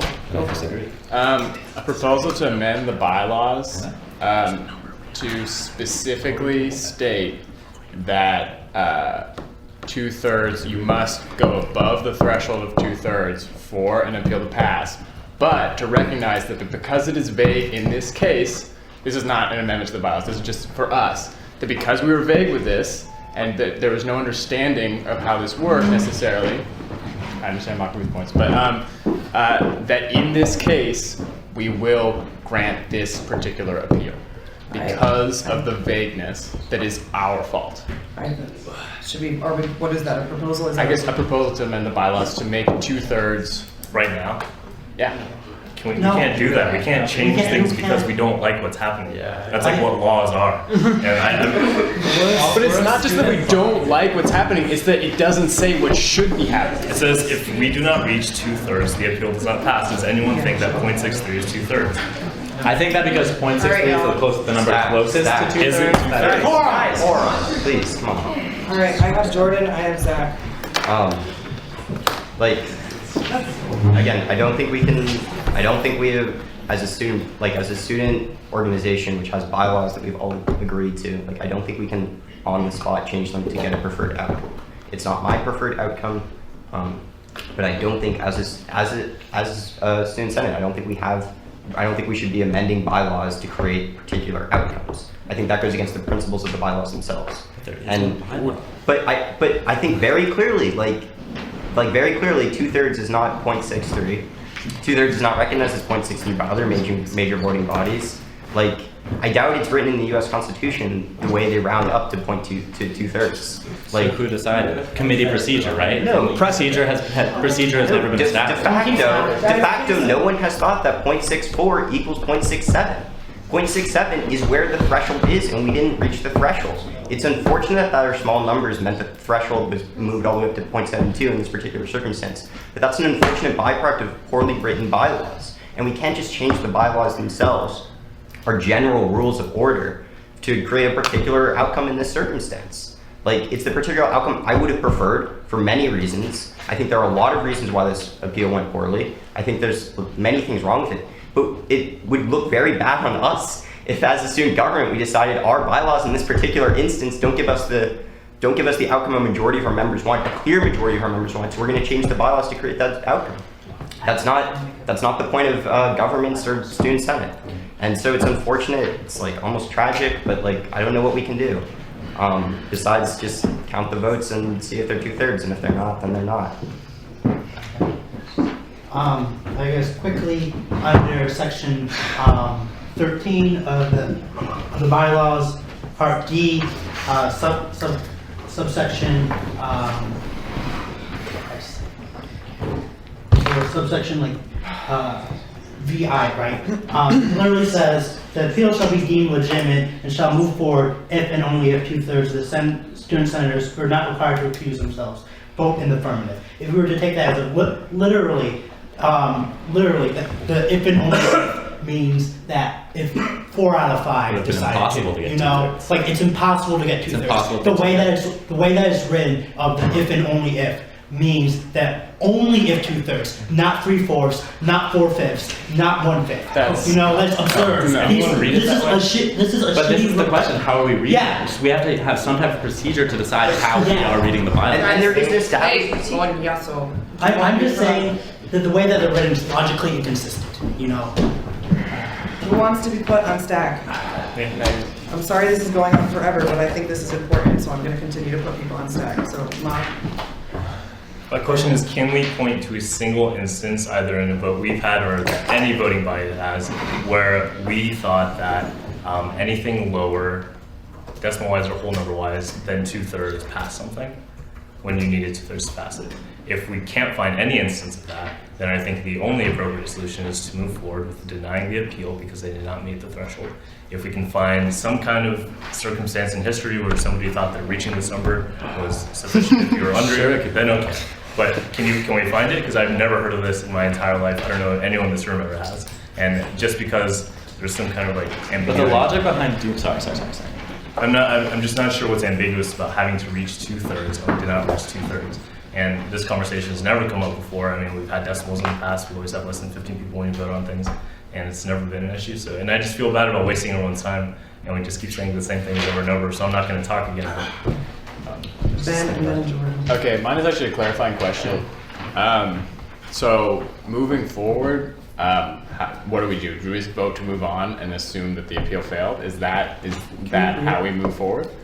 Is that how we get past this discussion? Yes. Yeah. Okay. I disagree. No, I mean, I know, but you can't, that is how we move on in the discussion. You But can I disagree disagree about that us the moving appeal on. failed. So, can I interject? So we're gonna be a Senate that's characterized by arguing over whether to, like, this 2/3 BS. This is really how we're going to go down on record after we see this. Even, I get it, bylaws, but like, when are we ever going to be critical of that? I get it, precedent, no one said this before. Maybe it's because the people that have been in Senate before don't care enough. I'm sorry, I think this is a really important thing, and I'm really, I don't know, this is embarrassing to me. I think that the worst logic to do something, to continue to do something, is always it's because that's the way it's been done before. If that's the only logic you have for Except when something, you're talking about numbers. that's terrible. But the way the bylaws are written, Zach just showed, the way that the bylaws are written shows that if you took them literally, it would be impossible.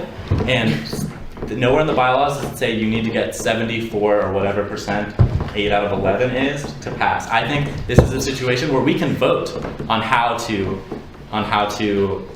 interpret the bylaws, and that's the only way I feel comfortable moving forward. Ken?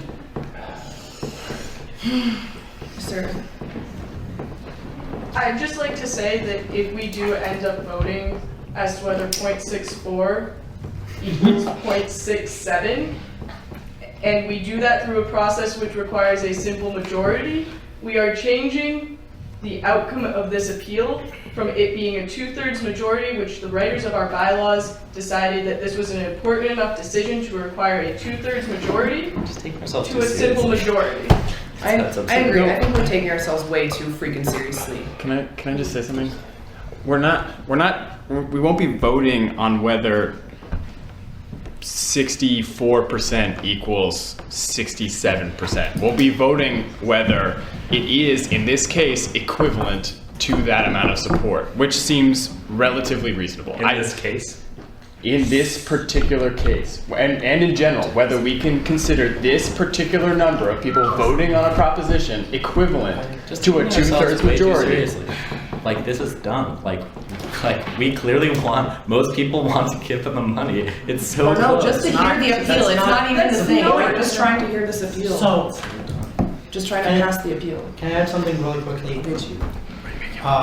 The reason why there's a discrepancy between us and other voting bodies is because they tend to use Robert Rules of Order, which if you look at Robert's Rules of Revised Order on page 401 of the 11th edition, it says at least 2/3, right? At least a half. You know, whoever wrote the bylaws decided, hey, at least, I don't dislike that word. I'm going to use the word if and only if, which doesn't make sense, you know. And now we have to go by that, you know. If and only if. That's what it says. That doesn't even make any sense. What's the whole sentence though? People didn't vote for us If and to only if. get over freaking fractions. I'm just saying. Yeah, Robert, can you read again? Again, the appeal shall be deemed legitimate and shall move forward if and only if 2/3 of the student senators who are not required to recuse themselves vote in the affirmative.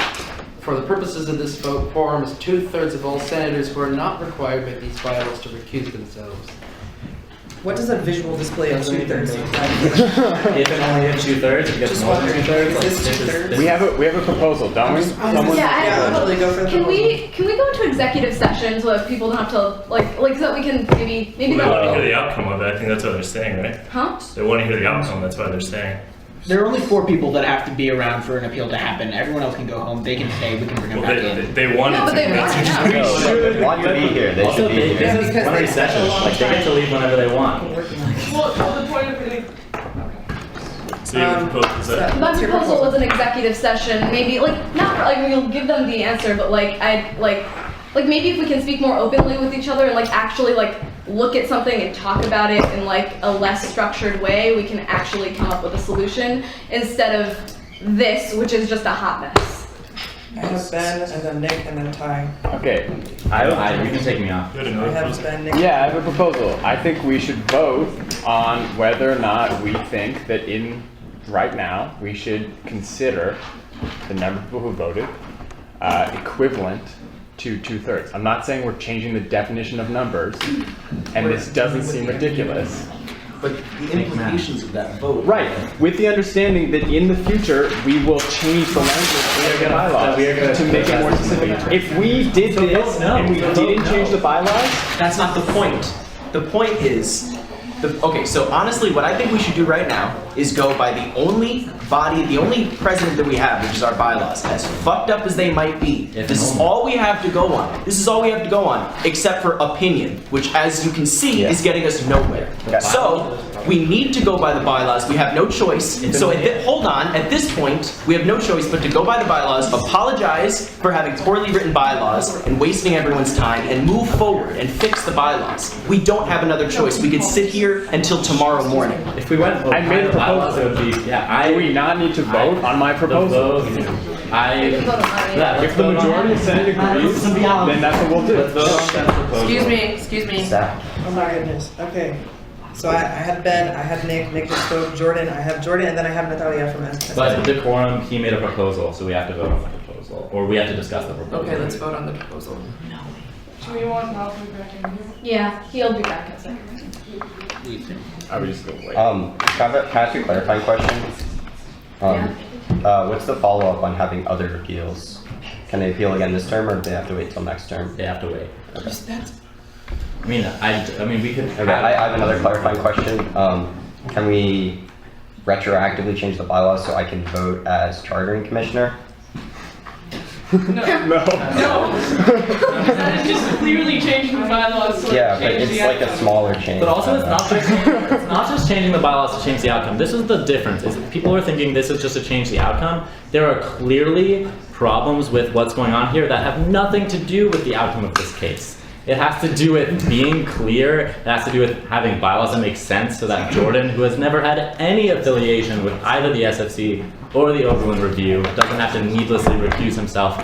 And in any future case where we have an appeal, where we have two organizations that the chartering liaison has never dealt with before, they can vote. There are very clear problems here that have nothing to do with the review or the SFC or the review that need to be addressed. Okay, Ben, your proposal. There's been a proposal, we're waiting for you to come back. Thank you. And this is to whether or not we think we should, in this case, accept this appeal, based on the fact that we believe that it is equivalent to 2/3 vote because we reached 64. You see what we're doing? We can't do- changing it we from can't a do this. 2/3 majority to a simple majority. Changing it from we're changing the outcome. I disagree with Because we have to, we're in a position to finally do something. We can stand up for these voices. We are in this position, we were It elected has here. nothing to do with it. It's whether or not we have 2/3. How does it have nothing to do with it? Where people trust us to do, oh my goodness. The no rule means that. Decorum! Alright, yeah, sorry, my bad. Decorum! Decorum! If you're not on staff, don't talk! Okay, what are we doing about this proposal? What are we doing about this proposal, y'all? Okay, what are we doing about the proposal? Are we? You're making me feel uncomfortable, okay? Please, let's okay, so Zach, what are please we? don't act that way when someone tells you that they're making them feel Oh my uncomfortable. god, guys, okay, so let's. What if we call the break?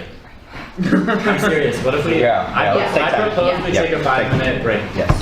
Yes. 5 minutes. We're so sorry to everyone. Yeah, I'm not sorry. Like, stop, like, this is important. This is our job.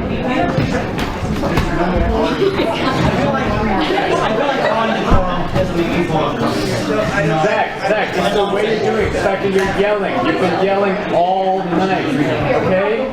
Show a little more respect for the process and for your fellow senators, okay? This is not the first time people have felt this, okay? So just keep it you understand what I'm saying? Guys, I'm really sorry about this. What are you doing apologizing? What the hell? Oh my god!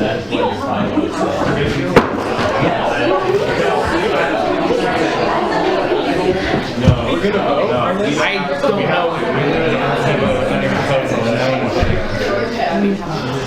Your proposal is to accept 7 over 4. To assume that it is equivalent. The problem is if Nicholson, there's a 12 is evenly divisible number. 8 out of 12 straight. The question is whether having one less from 12 makes it 7 or still 8? Like, I think our bylaws are important, clearly, but like, our overarching job is to provide certain things to the student body, including a decision, right, on this. Like, I voted for this, okay? But I think that taking the note to go for it, we should. I don't see, like, I understand the importance of it. I think that in cases like this, if you make a certain decision, it is not like the end of the world. Like what's the worst thing? We set a precedent where in some appeal in the future, and if someone from the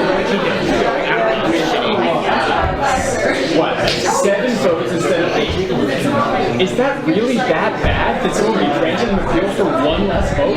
That is not a slippery slope. Like, it's not like next time we can go, oh, we're going to put it down 1 more. Like, Zach clearly explained to us. Like, it's rounding up or down. It's not. Well, that's like, 8 out of 15 is a simple majority, 6 out of 11 is a simple majority. This is more than a simple majority, that's technically a 6. Yeah. 2/3 is like for a non-simple majority. And this is, we do have that. Albert, in the bylaws that we cannot vote again. Right, our decision is final. I mean, right, but okay, but during the thing is, procedurally, we cannot vote again. This is the damn thing about that. Confirm document. We could have taken a second vote with a different style vote. Right, no, that's where it's too late for that now, though, yeah? You guys, here's the thing. No, wait. We get to make Right, no, okay, but during last week's appeal, we changed how we voted because it was unclear on our decision. Because we initially voted yay or nay and then we did roll call. Can we then move to a different form of voting and do the exact same vote? No, it's just the highest form of secrecy, and then we have no law. It overrules any other vote. Oh, okay. We started with a regular ballot vote. Here's what I think we should do.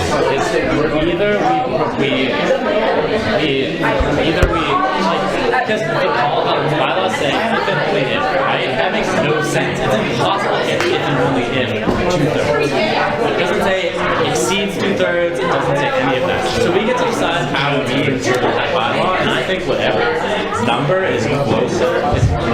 Yeah. Whatever number is close. Like, so let's say it was 14. Let's say we had 14 voting members. There's no such thing as 2/3, right? You could do 9 or you could do 10. Neither of them are 2/3. The number that's closest is 10. So we would do 10. In this case, the number that's closest is 7. So we would do 7. No, 8 is closest to 3/4. Right, closest to 2/3. Closest to 2/3.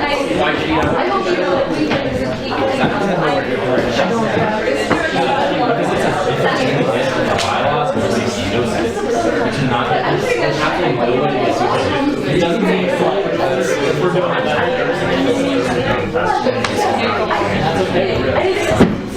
no, but like if one of us leaves, then what happens? If we pass this appeal,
Specific members. Yeah, but if you're like, I mean, I looked up online, there are calculators. I agree.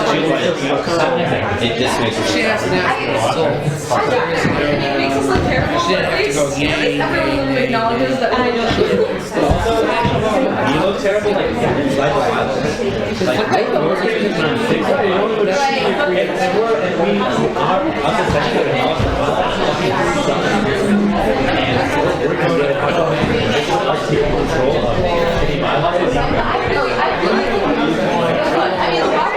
The other thing is to get a So like, I feel it's unfair. I feel like if we change the bylaws for this reason, we are being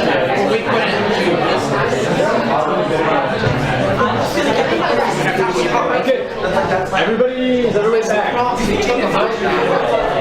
That's on record. But the other thing is to suspend the bylaws. Bring that up. Everybody. Suspend the bylaws. I think we. Okay, all right, let's hear this. Yeah. The Senate has the power to make. Excuse me, all right, hey, sorry, hold on before you do that. You do the number close. Hi, everybody. We are back in session. I have Albert on stack who wants to share something. I would like you to share that with everybody. And then, okay, I think, is Natalia still here? She left. She'll She's in the bathroom. I'll have her on stack after Albert. Did we start the recording again? Is everyone who needs to be present for these appeals present? Wait, We have plenty. We have plenty. Okay. Okay, thank you, everybody. The most radical thing I could ever say in this chamber. Wait. Albert's talking. We're breaking fire code. Like. I know, we're We trying, know, after we're we doing talked, she something said it's fine, 5 minutes. Okay. I got it. Yes, so this is probably the most radical thing I could ever say in this chamber. And I didn't think it would come down to this. Based on a few things, the Senate has the power to approve and disapprove its bylaws at any time. And given the quality of the bylaws as I've found to date, I propose to suspend the bylaws. What are the implications of that? There is no given precedent. We'd have to run off the Constitution. Wait. Could we define how we do this then? Could we just specifically say we are suspending the bylaws for this specific decision? We're suspending the bylaws for right now. But also, sorry, I need something. Is that not reasonable? Well, I mean, the Senate can reapprove bylaws anytime. New bylaws, which are in order. Also, The bylaws just don't make sense. let's make sure the Constitution's question. Yeah, someone check the Constitution.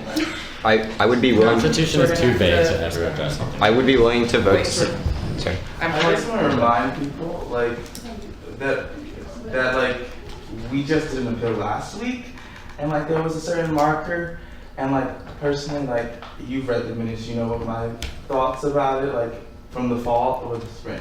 So like, you know, like, I honestly think like it's not really fair to like make this number when there was a majority in the last appeal sort of certain way, but like, I just feel like we're like ignoring that as like suspending it. And that in a way to me just seems like, as a student, not as an SFC member, but as a student, is unfair. To clarify, last meeting, we chose the number, for the Wilder Voice appeal, we chose the number that was closest to 2/3. It happened to be the one above 2/3.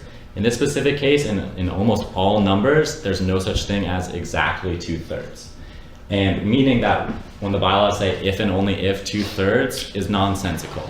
And if we decide right now that we choose, just like we did in the Wilder Voice appeal, the number that is closest to 2/3 as the number that we use for appeals, and I think the only way to solve this is to vote on that, or vote on making Jordan be able to vote, or vote on, we have to vote. We have to vote. So I have a direct response to that.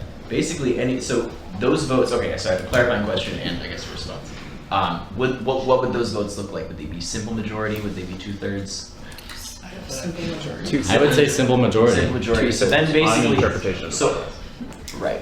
But it wouldn't just be for this case. It would be for all cases in the future. Right, but in terms of this case, what we would then be doing is changing the decision process for an outcome from a 2/3 majority to a simple majority. No, I think we're just recognizing the fact that like all of us have said that there's a huge issue with our bylaws and that we have this one opportunity to suspend them to address that inconsistency, and then we can come to a consensus as a community, as a group of senators, as to whether or not in this case we'll decide to grant this appeal because we have a simple majority evidently, but we do not have this 2/3 majority. We do have 2/3 depending on what interpretation. Okay, anyway, I have Natalia. Did you still want to talk?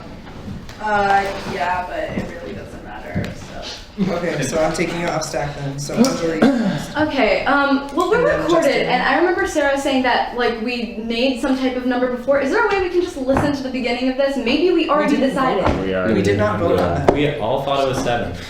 I also thought it was 7. That's why I was like, hey turn guys. off the recording device Sorry and about violate that. our policy. We all thought it was But there are a bunch of recording devices in the room. That's true. Anyway. Oh, my computer's Justin, do you have anything? No. I was just curious if, like, that would be, like, the easiest way to solve this problem, because I really just want an easy solution, which apparently doesn't exist. Anyway, Justin. Yeah, I was going to say that in regards to what you just said, Nick, this isn't a vote, Ben's thing isn't a vote in regards to changing the appeal, it's a vote on whether the number is closest to 2/3. So we would have to make the vote in complete disregard to the appeal going on. But so it wouldn't be. But that wouldn't happen. That's not how it would happen in reality. But we could have a discussion based completely disregarding 2/3 of a person. what's going on here, and then vote on that. The number that's in the bylaws just does not exist in this case. I think we need to really, I don't know. And consider doesn't that exist and in do what most we can cases. to do. Can we just vote? But Yeah. my point to be made, Outer very space. simple, is that the Constitution does not specify 2/3. The Constitution does not specify any given threshold to hear an appeal. We get to make the rules. Clear. That's it. Is that what you wanted to say while you're Yeah. on stack? No. Justin, just say what you had to say. Yeah. Do you go for it? Yeah, I guess there are clearly two paths forward. One, we vote to suspend the bylaws, and then we fix this inconsistency, basically. Or two, we admit that our structure and everything, and what we've done as student senators has like come to basically a failure of tonight, and we admit that, and we just say the appeal doesn't pass because if we can't do this in a fair manner, then we have nothing to stand on to say the bill passes. Justin. I also have to say that Ben made a proposal and we're required to vote on that. So Yeah. Will you repeat your proposal? Yeah, a proposal to vote on interpretation of the bylaws with the understanding that we will now interpret the bylaws to mean Number that closest to the number closest to 2/3. Which in this case would be 7. 7. And in say like 14, it would be 10. Say 12, I think it would be 6 or 8. Yeah, I don't know. There's math to be done, but this would be the way we would interpret it going forward. And we could then write it in the bylaws when we fix all of the bylaws about how the appeal structure works. and now we're required to vote. Great. Yeah, we have to vote. Let's vote. We have, you can speak after the. So wait, so how does this work? If we have people on stack, do we do the proposal first or hear the people Well, on we do stack? general feelings on vote, like are we ready to vote? And then if someone does a down vote, we can't vote.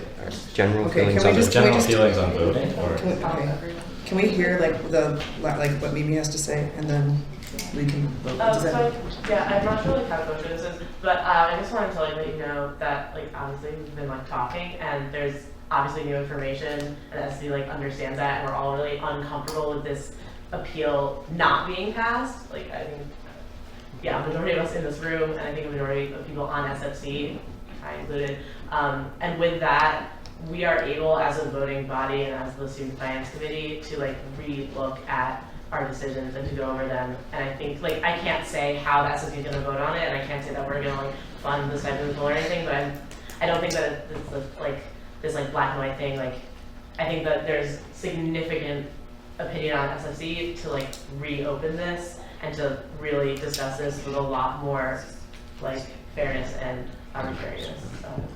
No, sorry. I think. Can I clarify? Hold on, clarifying question.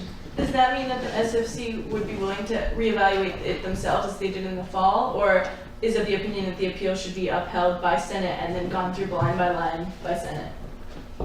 Either. I think we're fine with either. Because either way, like.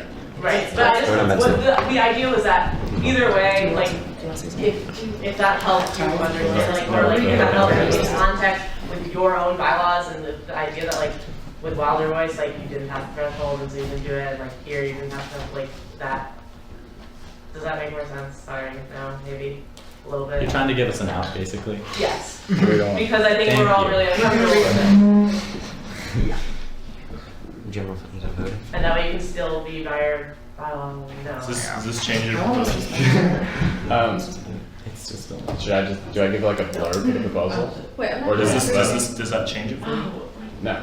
I think, can I say why? Go for it. I think it's not, I thank you for like trying to give us an out, but I think like we have to take responsibility for this. And I mean, we're not necessarily, the problem isn't that we don't think the appeal should like necessarily like go through. I mean, it seems like we're okay with the process. It's just we feel that our system is broken and that in this case, therefore, we should overrule it or change how we understand it. Right, and I also It's want to just like reiterate the fact that like this is just an appeal to like yes or no. Like, is this like can we grant this appeal? We're not saying that we're going to give these people the budget, like the budget that they've requested. We're just saying that we need to continue to investigate this. We need to continue to have these relations here and have them come here and speak to us more. That if we completely nix this appeal right now, that ends that for the rest of our term. I'm graduating. I would like to see this happen while I'm here. And I think if we can suspend the bylaws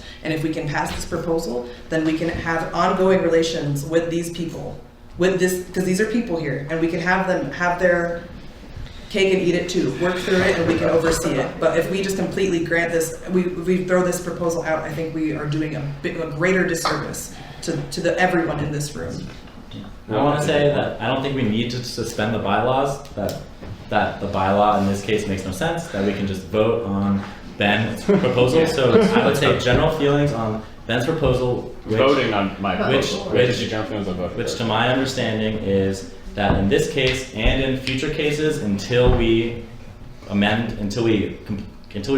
the appeals, we will use the number that is closest to 2/3 when 2/3 does not exist. What does side mean? If we're doing general feelings on voting on it, which is what we're doing right now, it means that I'm not against it, I'm not for it. But we can still vote. Yeah, we can still vote, as long as it's not a thumbs down. Okay. I don't see any thumbs downs, I see a couple thumbs. So Let's we're vote. gonna vote now. Let's just vote straight up, ayes and nays. Right. Unless someone calls for a private Does anybody ballot. want Let's to not secret do that ballot? again. Let's just do it. Ayes and nays. This Okay. is a simple majority. To my What's the understanding. exact wording? I want to make sure I get it. All in favor? Aye. All opposing? All abstaining? All recusing? Okay, so The appeal. So the appeal passes. Passes. To my knowledge. You're not- That's what that means. Can we all confirm Based on, that based on that's- the understanding that 7 is the number closest to 2/3. And that in all future cases, That's until we 7 is write this into our bylaws, that is the definition of I want to make sure that we don't go into another 45-minute discussion about this. We are done. This has passed. All right, we'll see you guys soon. Thank you. Or stay, because there's lots of other. More importantly for us in the Senate, since we're all in the same room right now, we need to decide when this emergency plenary session. So it has to be before the next plenary. So there's no plenary this Sunday because of Thanksgiving. Oh, what? Ready? Okay. If the student senate determines that an appeal is legitimate, they must call an additional plenary session within 3 days of plenary when the initial appeal was heard. Yay, Thanksgiving. That's in the SFC bylaws. That's in the Senate bylaws. Senate bylaws, Part E, appeal allocation clause. Part 1, if the student senate determines that an appeal is legitimate, they must call an additional plenary session prior to the next regularly scheduled plenary session in order to review the budget So we of have the 2 weeks. organization. 2 weeks. and So you allocate. guys have 3 days. We don't. We'll go from. It's just, this is, for the record, this is a huge project that Albert is undertaking, and we need to help with in like finding all the inconsistencies in these bylaws. Thank you for your patience, everybody. Yes, sorry for the pain. Thank you. Yo. Can we take another break? Yeah, can we do that? Is that Guys, are you cool with staying here until? It's already 8:55. I'm just saying, like, I'm I leaving would at nine. love a break. I'm Believe leaving me. at 9:30. There's a lot of really important stuff to talk about. Yeah, I mean, I have to go. I have so much. Do you want to? Okay, so Mimi's outside business. Do you have some? You have something to say? Mimi, you still want to talk to us now? That's good. First of all, I know it's really hard, I know it's really weird, and just on behalf of SFC, thanks! Because I think that we were put in this weird position where we're the man and we're trying to do this, and when people appeal, we have to go and back up a decision that was made by either other people, and I know I was on the committee, but I still had really big issues with it, and I think we agree, and it's weird because we're put in this position where we have to sit here and argue 100% no, and it's not really what the SFC feels, and so I just wanted to thank you for taking your job as student senators as this idea of really representing the student body and doing that in the best way possible. It was good. Yeah. Thank you. Other than that, there are a lot of policies about the whatever allocation. I was just gonna say that we're putting out another referendum. Our referendum is dropping. Get excited. I'm throwing a party. I'm kidding. And we should. We might. We're thinking about it. But so we've been talking a lot as a committee with 7 people about what we want on the referendum. But because you are also student officers, right? We wanted your input because there are other issues, not everything in the world that you might want to ask the student, but regarding student activity funding and allocation. So I was gonna have a Google Doc or whatever set up for you, but I haven't yet. But I'll send it to you guys. So we just want to hear your input because we are gonna be putting this referendum out that is gonna be helping us do spring budgeting allocations. We put a lot of thought into how to ask the questions about stipends. I know I'm sure you're all gonna put stipend question. I'm yeah, I know. But also, I know this will probably come up later in working group reports, but these past 2 weeks have been this really big wake-up call, I think, for Senate and SFC regarding stipends and how they're allocated, and the fact that we have 7 students who are deciding other students' payroll, which is a really hard thing and really shouldn't. I don't think it should happen. I think I've been kind of a lower level SFC member for a while, and kind of just going with the flow of everyone. And now that I'm in this position, I'm looking at it, and it just doesn't really feel right. And I know other SFC members agree, some SFC members don't agree, but we'll keep talking about that in SFC Senate working group. You can come if you want to talk about this, which I'm sure you all want to talk about stipends, right? And so there are a lot of different proposals of how to deal with that, and how to move forward. And we're trying to really push this through having a committee that's not just students. On the SFC, but that is, I know it's gonna sound bad, made up of also administrators to really speak to how students should be paid, because I think that it's absolutely absurd to ask students to stand here and say, no, our peers should not be paid this or that or the other thing. And I know for you it's also really awful to have to discuss what students are paid for their work. So I'll send you all a Google Doc. Come and student senate working group. I have to in the bylaws. I didn't even know that, so I will be there from now on forever. Yeah. That's another thing we should probably change. Why does almost the entire Senate required to? I mean, this makes sense. Change that. I'll be there. We have a lot to do. I think we should. Let's just get through this agenda, guys. Moving on. I think we should. Let's just chug. I have to go at 9:30. I have too much work to do. Let's keep going. I also, yeah. Let's chug. At the risk of wasting 2 minutes really quickly, General Counsel made homemade Oreo cookies. Jesus and Christ. she sent them along with me. No way. I don't think they're vegan, but with that apology, This is just what we needed right now. We love you. I could cry. This is so quiet that I can. All right, guys, let's breathe. Let's all have a mental group hug right now. We all love each other. We do. We do all love each other. We're good. We only did this because we care. We're only so insane and crazy because we really care. It's true. It's true. Can I It's also true. add that I'm really proud of us? Yeah, good word. If we I know didn't that- give a shit, this would have gone over in 5 seconds. Maybe we should take a break because this is all on record and stuff, and we all want to eat our Oreos. I think we can go through them. All right, let's go then. Okay, so Let's just. we've got. The rest is gonna be our easy. reports. Then we have- Just kidding. We have announcements. Meeting with friends.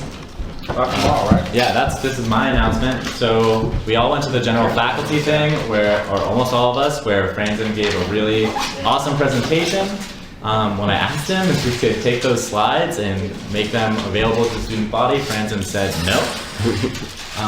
There's a lot of information that I think we need to ask Franzen what we can have, what we can't have, and why, and I think sort of make our argument for why as much of it should be available as possible. I think we have a really good argument for that. And also just build a relationship with this guy. The meeting was moved. It's no longer at 8 a.m. tomorrow. The meeting is at 4:30. Do you know the location yet? Oh, I have How many people are going? I wanted to know what size room to get. So Who wants to we come? Get a sense of. I have a lab. It's 4:30 tomorrow. 4:30. I have lab. Yeah, I'll be working on something. I have lab. Yeah. So maybe. All right. So let's plan on Cox conference room. And Where we had breakfast. Let's give it the numbers. Yeah. Yes.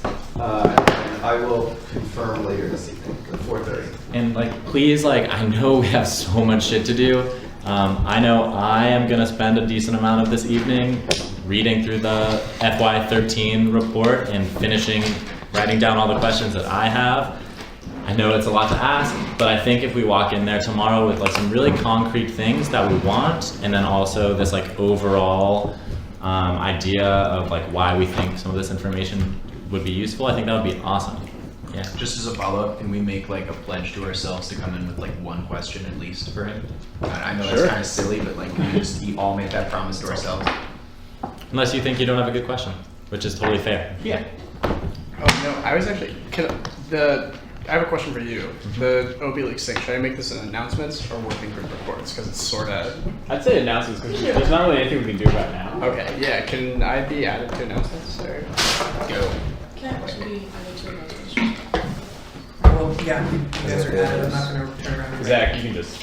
Okay, so in the transparency working group, we were talking about OB Leaks, the Oberlin Transparency Project, which doesn't really exist anymore and was a big thing. And it was managed by Annie Leakins, who transferred to University of Washington, but was a student senator in 2011. And I called her on the phone today and talked to her. And she is going to add us, whoever wants to be, as editors of OB Leaks, which is The Oberlin Transparency Project website, of which OB Leaks is this part. yeah, but that's the site is I think the OB Leaks site though. But yeah. So next after Thursday, I'm going to call her again, or I mean after next week, the week after Thanksgiving. Yes. Okay. I'm going to call her back on the phone. So if any of you have any questions to talk to her about, who was a big proponent of the Oberlin Transparency Project, which fell apart, and also was a participant in a college body that was for students to advise the endowment on what best investments were made, that was dissolved by the college. I can bring them up to her. So just email me. Yeah. So it's going to be an ongoing dialogue. She's really excited that Senate is interested in what she's done, and yeah, just wanted to tell everyone. Awesome, thank you. Sarah? I just wanted to make an announcement for all of you.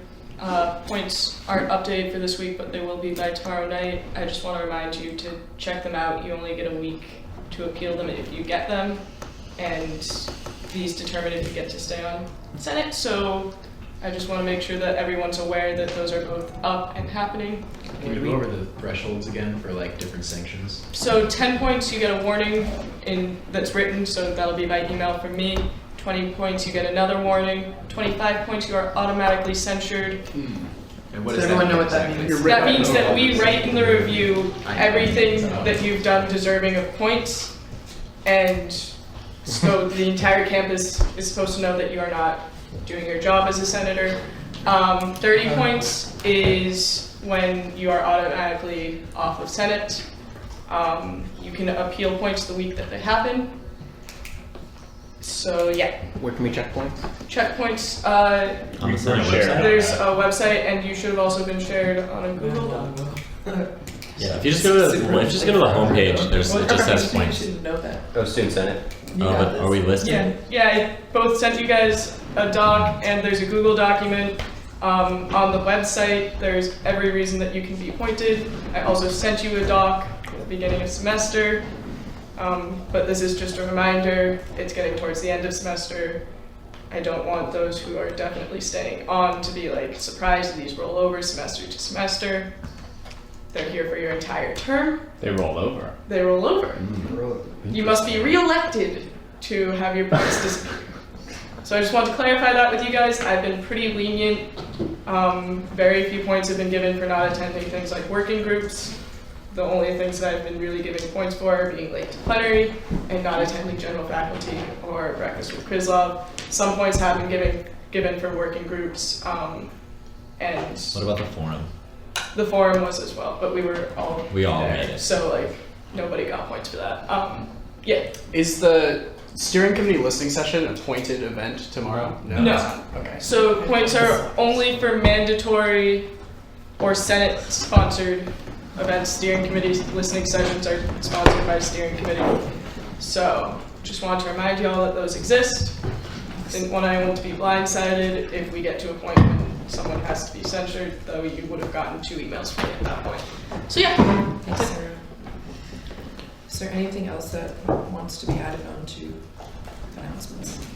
All right, everyone cool with moving forward? Wonderful. I have a proposal to skip office hour reports and working group reports and move on to decisions and discussions. Is that allowed?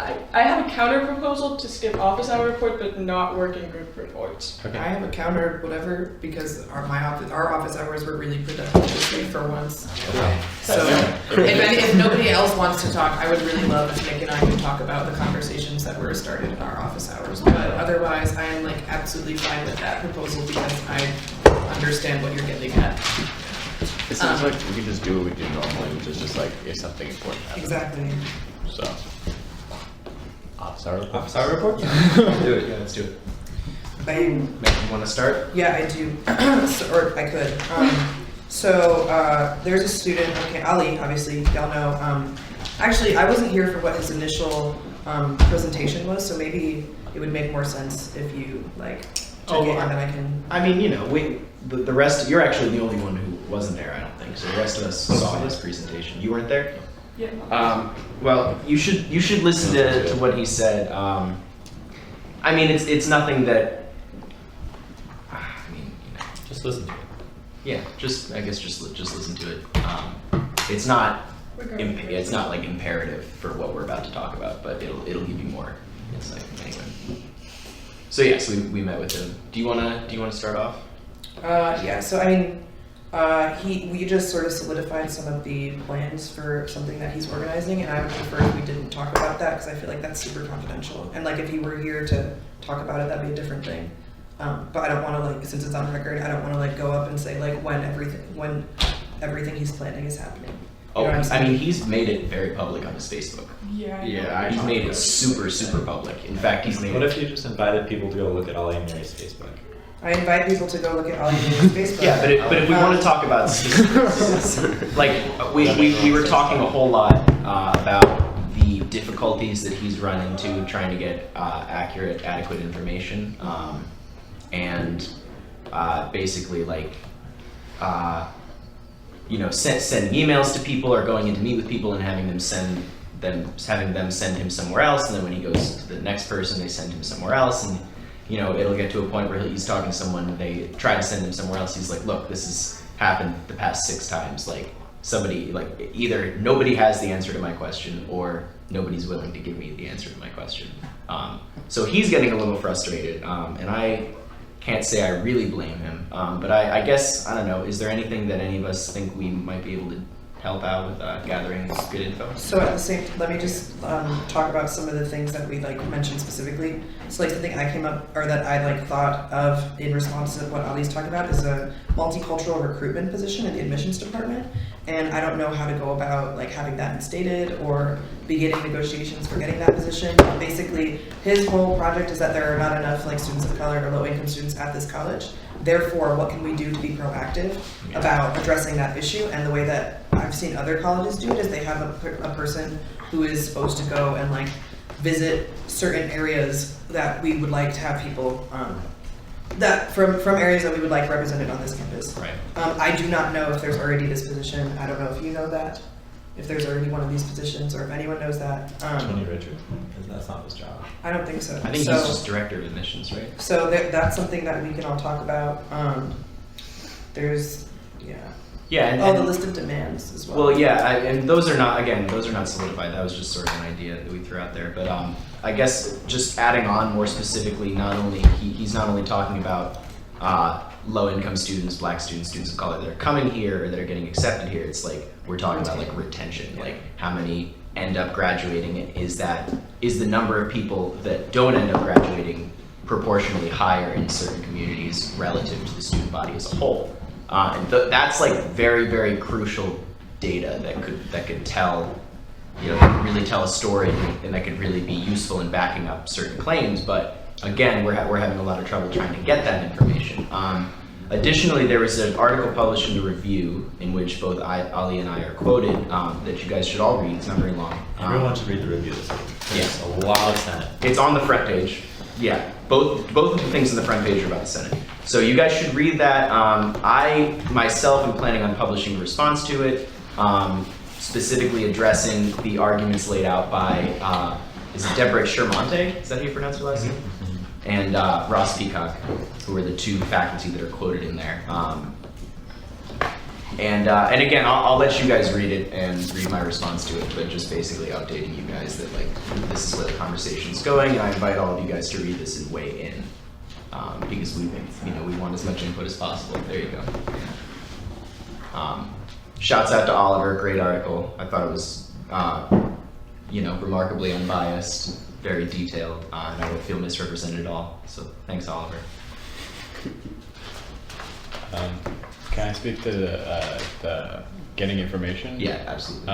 If he could get into contact with us on the transparency working group, that'd be really great. I could text love to have them in the transparency. Is one of our goals to sort of try to make it a place where students feel comfortable coming if they would like. There's information they'd like to find, because I think we can definitely help with that. Who hits the transparency? Okay, cool. So yeah, I'm gonna have him send you an email. That would be really great. Could you have him email me too? Because I'm on the financial aid committee, Awesome. and they like actually have lists of the statistics there. LIBBEY? Yeah. Okay, cool. I'm gonna be typing this stuff out, so you guys can feel free to talk amongst yourselves. Megan, is there anything more you want to add? Yeah. Basically, it was a very constructive discussion, and we hope to have something deliverable soon enough. Yeah, we should all somehow be supportive of the action. I think. Yeah, and definitely go on, because he's planning a protest. He's planning it now. Like this is going to happen after Thanksgiving. We're really trying to start the planning process now, so that anyone who wants to have input in it can have input in it. So there's a Facebook group for it, and again, you can find all this info on his page. It's the first thing. Yeah, it's the most recent thing that he posted on his Facebook page. You guys should definitely all get involved in that group. I'm hoping that Ali is going to have a bit more organizational stuff laid out for us next time we speak. I have faith that he will. So yeah, so we'll see. We're going to keep following up on that. Great. I think we're good. Any other office hour reports? Can I just lump in my committee report real quick, or do you guys want to do a... I think that's fine. I'm fine with it if everyone else is.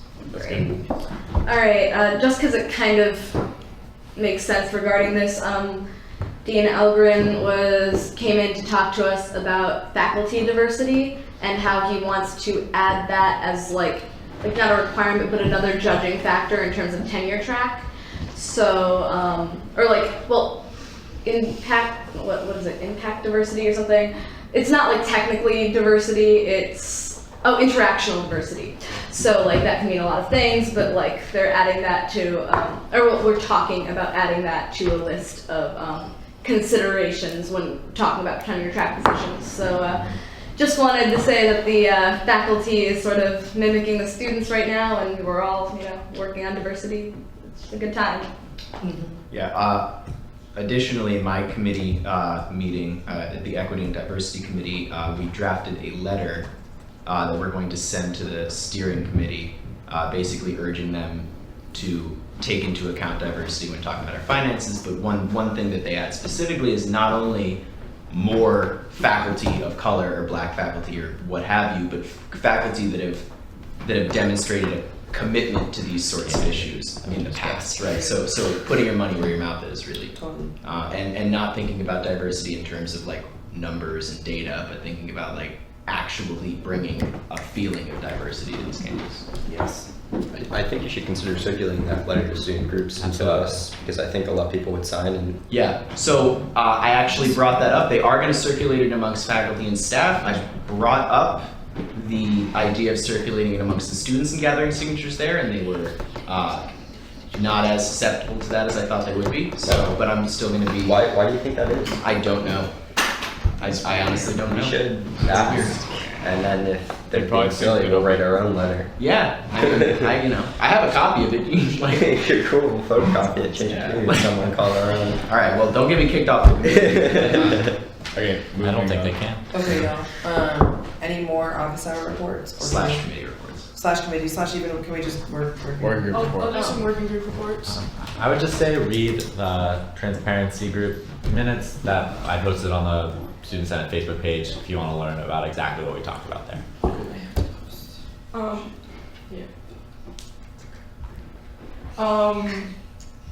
Student health met this week.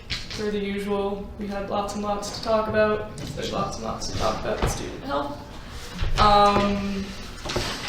We talked about making our feedback from the counseling center live. We have a couple of edits. We got feedback from John Hirschberger, which was good. So we're going to take that into consideration and do that within the next couple of weeks before we meet again. And I went to SIC and started talking to people about forming a coalition, sort of all the groups on campus that end up affecting student health, so that we can get all the people in one room. And really, the base of it's going to be to talk about Plan B, but also to really talk about where there are gaps in student health and what we can do about that. And we also talked about maybe co-sponsoring an event with OMHA. Who's that? OMHA is what replaced OSWEL. Active Minds. It replaced Active Minds. Yeah. Okay, just kidding. But so we were talking about having a Fuzzy Creatures Senate-sponsored event, because Senate outreach can be more than just forums and Facebook. It can be de-stress events, which we can co-sponsor with OMHA. I need some of those. And in turn, improve student health. So I know there's one planned for actual finals, but maybe if we're really on top of our shit, we can get one in beforehand. So And yeah. I think one of the things that, who did we meet with from OMHA? What was the That's first? Jeremy. Jeremy. One of the things that Jeremy, I think, said specifically was like, or maybe it was you who said this, was like not thinking about having these wellness events only around finals and midterms, but sort of keeping them up and saying like, hey, no, this is something we should be always focused on. We should always be focused on if we're, being well. So basically trying to have a Senate-sponsored event that's not explicitly like a de-stressor for finals, but just like a general like, hey, come here and feel good, If it's not furry animals, I'd be totally down to like sponsor a coloring book event. Yeah, some sort of something. I have a picture. I feel like there was one thing specifically that I needed to say regarding. I guess we've been talking more and more with Matthew Hayden. Yes. I think we definitely. So I don't know if most of you guys are probably aware that there's going to be a peer counseling center that's going up soon. It's sort of the end goal of a EXCO. Peer helping. Peer helping. Sorry, that's the terminology. Yes, peer helping center. You're right, absolutely. And I think that it would be really good for us to try to build up as strong a rapport with them as possible, because these are two student organizations that are committed to advocating for their constituents, and it's also a lot easier, I think, to affect change within a student organization than it is within a administrative organization like the Counseling Center or Student Health. I just think we have, we will see more change for the effort that we put in if we focus it in that direction. Building off that, I also met with Dean Hayden this week, and we discussed, it's going to be a pilot program next semester, so we discussed where Student Health's various goals could fit into the pilot program, and we're looking at having a workshop next semester, hopefully, if everything goes as planned, which understandably it might not because this is a pilot program, but a workshop to bring together a support workshop for a target group of students on campus, because one of our big things was talking about support groups this semester. So this would be a pilot to really get support groups and also workshops for things that might not lend themselves to support groups going on campus for targeted issues for the student body. So yeah, that was Student Health. Does anyone else want to report about a working group, committee, or office hours? Yeah, so student finance accessibility, they met earlier at 3:30 this Sunday. For the second time in a row, I was the only member who attended, and therefore I would like to propose that we disband this working group. Yeah. Want to put that under decisions? Is that, do Well, we no, do that that's right okay. now? Yeah, we can do that right now. Okay, great. Okay, so, All in favor? all in favor of doing that? It's Of voting on it or on? How do we have Thumbs to? are general Oh, okay, feelings. sorry. General General feelings. feelings on voting on that? Okay, great. So now, all in favor? Aye. Wait, Is that how you do it? I just want to say that a student senator is required, if I'm not wrong, to chair a working group. Is this- No. To sit on one. To sit on Just to sit on a working group. Yeah. Zach, are you currently sitting on the working group? That's not that one. Or would No, you like but to then start sitting? Come to transparency or something? I mean, he can figure this out later. Yeah, we He can doesn't- figure this out. He's not going to get I in just trouble wanna for make 30 sure. minutes I of just not wanna make sitting. sure. Could we maybe discuss this though?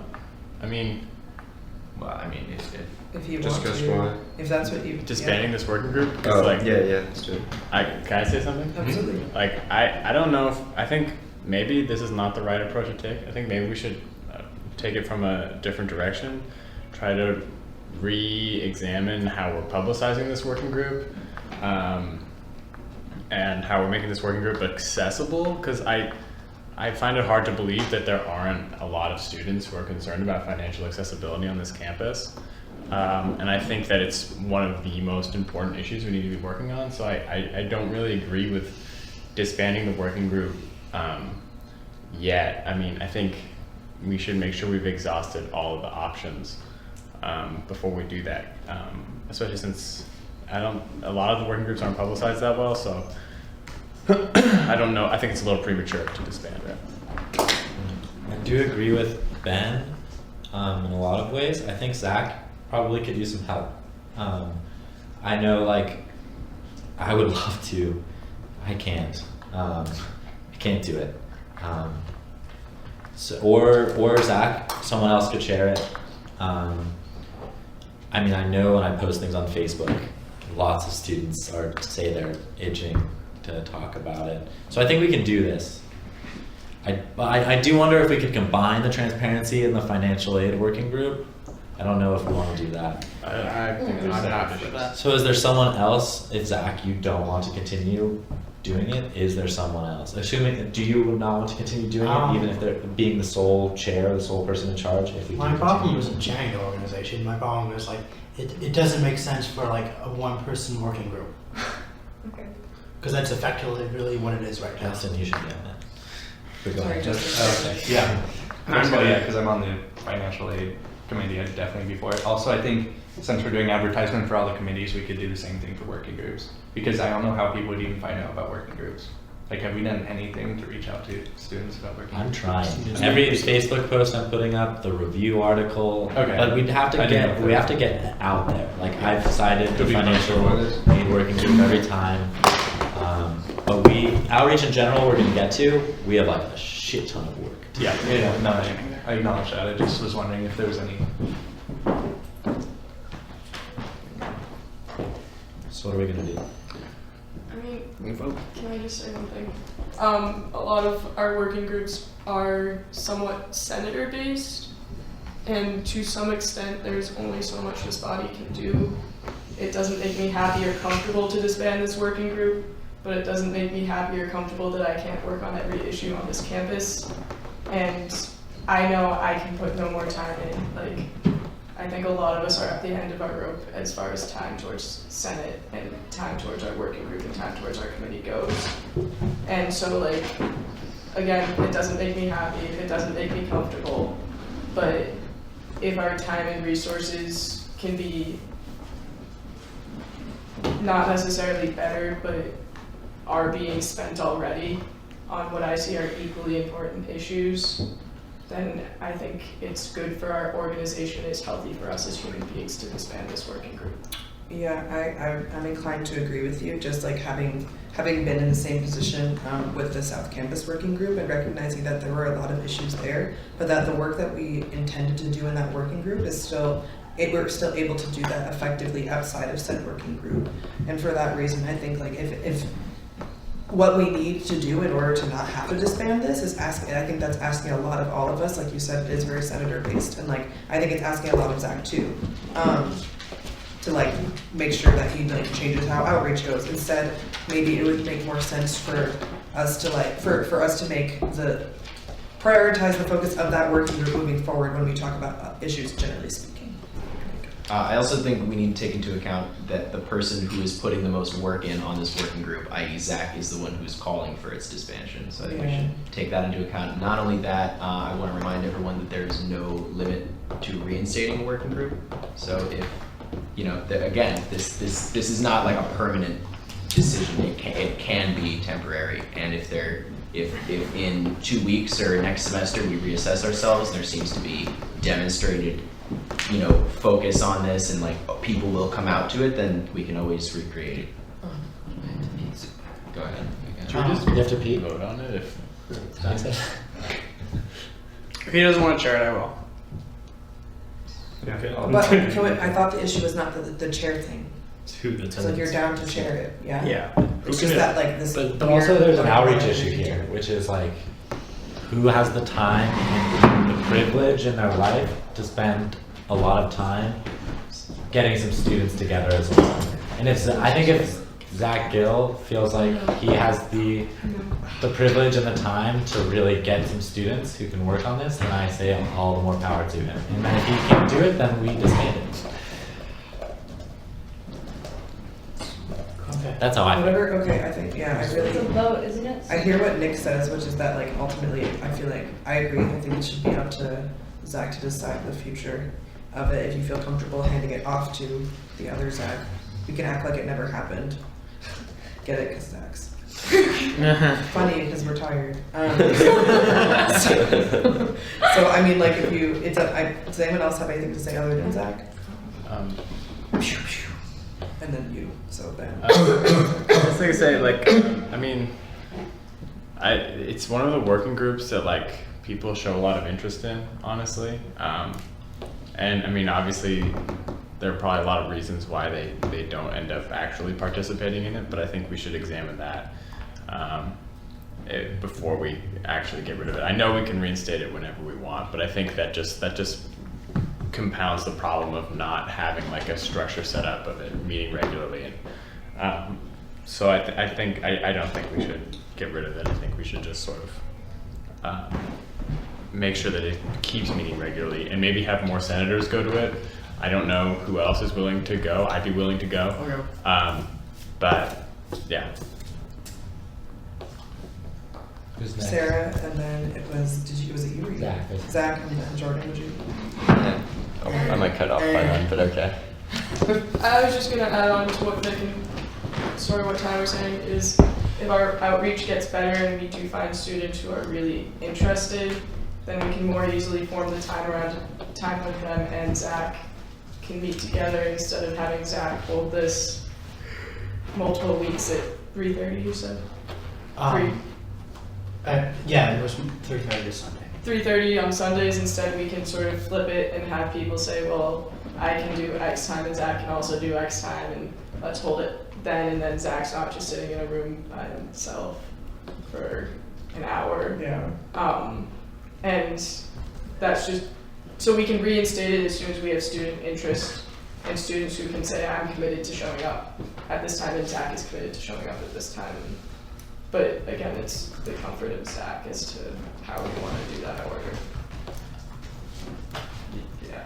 Okay, I guess I'd also want to bring up the fact that effectively there are 2.5 weeks of classes left, and to what any one working group can do, especially not meeting, I'm not sure, like, what if we did have like 1 or 2 meetings for the end of the semester, what the student financial accessibility working group can do, and I guess partly like the part for attendance. It used to be Wednesday, I think at 8, and then I changed it this week on Sunday. And I sent it out to you guys just so it could be like put in the review as well. No one said like that was a bad time. It was like in the review and like.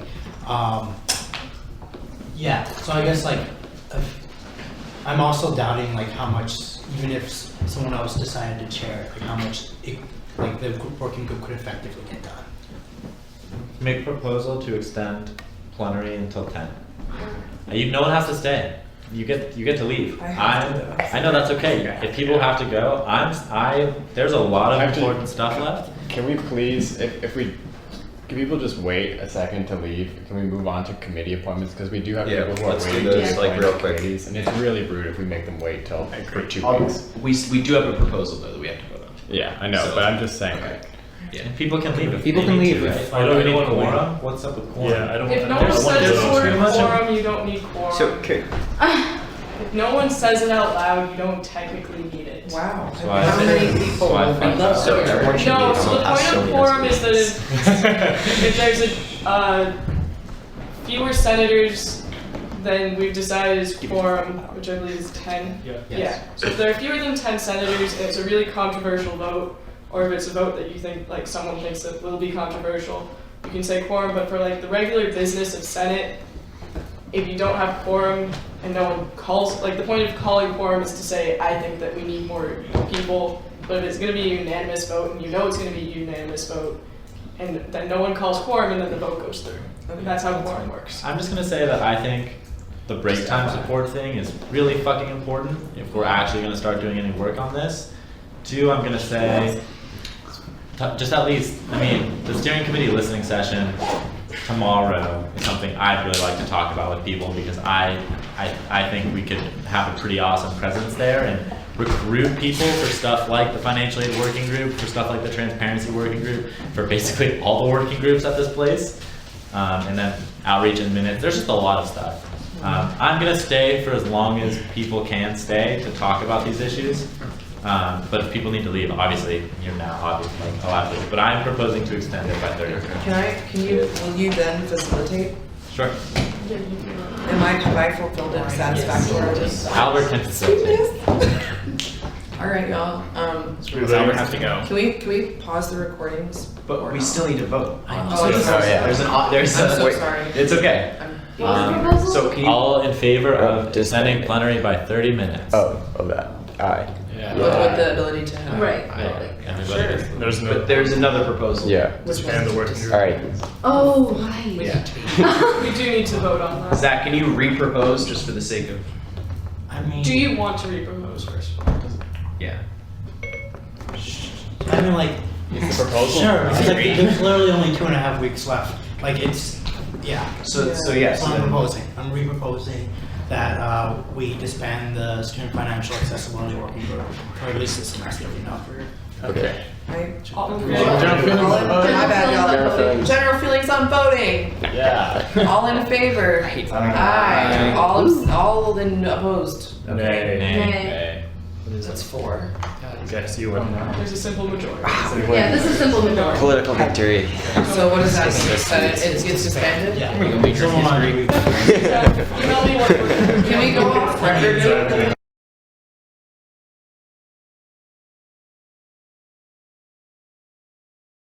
No facts. I'm going to run this meeting by my rules to facilitate time. So what are we doing for? Well, I would propose to move task force to discussions. If there are no objections, that proposal is carried. Cool. Because You're the Chrysalis time. Task force. Committee appointments. All right. Ben. Oh yeah, okay. We got So we got Di. We have Di and we have Willow Rowan. So Willow Rowan, we'll just do that one first. It's a little more complicated.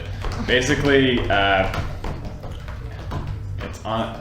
Sorry, I'm a little angry about this, but so we have. She is applying to be on the Environmental Sustainability Committee. I believe Willa is applying only for a single term for just through this semester until someone comes back from abroad. However, the other person who was supposed to be applying for a full term has not gotten back to us. Therefore, Do we know? we've been emailing. Right, no, but do we know if the 1 semester person is down to do 2 semesters? I don't know, but that's up to her. We can just decide. We'll Okay. appoint her, and if she wants to do 2 semesters, she can do 2 semesters. And she can just resign if she didn't want to Right, stay. exactly. So, Okay, let's do it. So, okay, proposal to appoint Willow Rowan for a 2-semester term. If she'd like, she can resign if she doesn't. On the Environmental Sustainability Committee, I should mention she has been on before, so she's qualified. Okay, great. And this is mentioned past her she's first qual- semester, and spring is second semester. Yes. So the rest of the semester. Barely even. Yeah, not really a full. Yeah. All right. Okay. All in favor? Aye. All opposed? All there being no motion carries. Cool.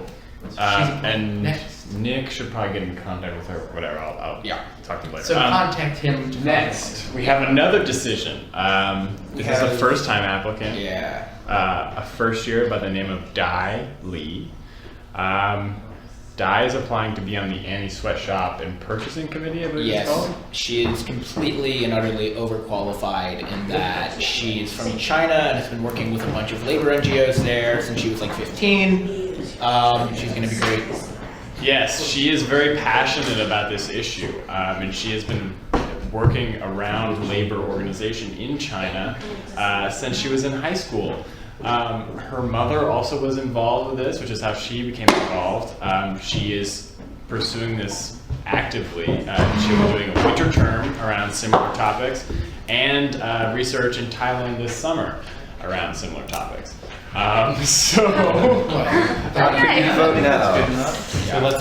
So proposal to appoint Di Lee, an incredibly qualified candidate, to the Anti-Sweatshop and Purchasing Committee. Aye. All opposed? Abstaining. Abstention. What does that do to the numbers?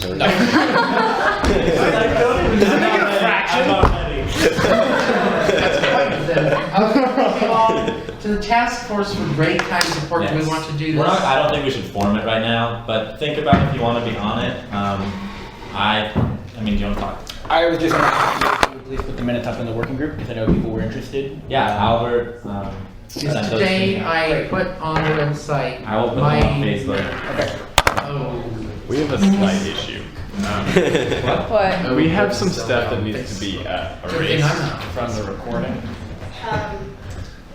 Freedom of the press thing. No, but it's of personal, not civic concern. It was not. Senate wasn't in session at the time. Yeah, we were just like chatting about our meeting. personal. Okay, do you know which minutes it were? Around. It was around here. Any So mention basically- of another person's name? I think is not okay. Yeah. I did not feel at all comfortable with that, even a little bit. No, you're correct. Yeah, we'll listen around this area and wherever it was, we won't. Thank you so much. Just the stuff Yeah. is during the break. Yeah, like we went on a break and then, I think during the break, I guess. Just listen for the It's just gossip. It's Yeah, it's nothing crazy. Okay, well, in that case, moving on to discussions. I'm actually gonna duck out. Have a lovely night, you guys. See ya. I gotta write a paper, so.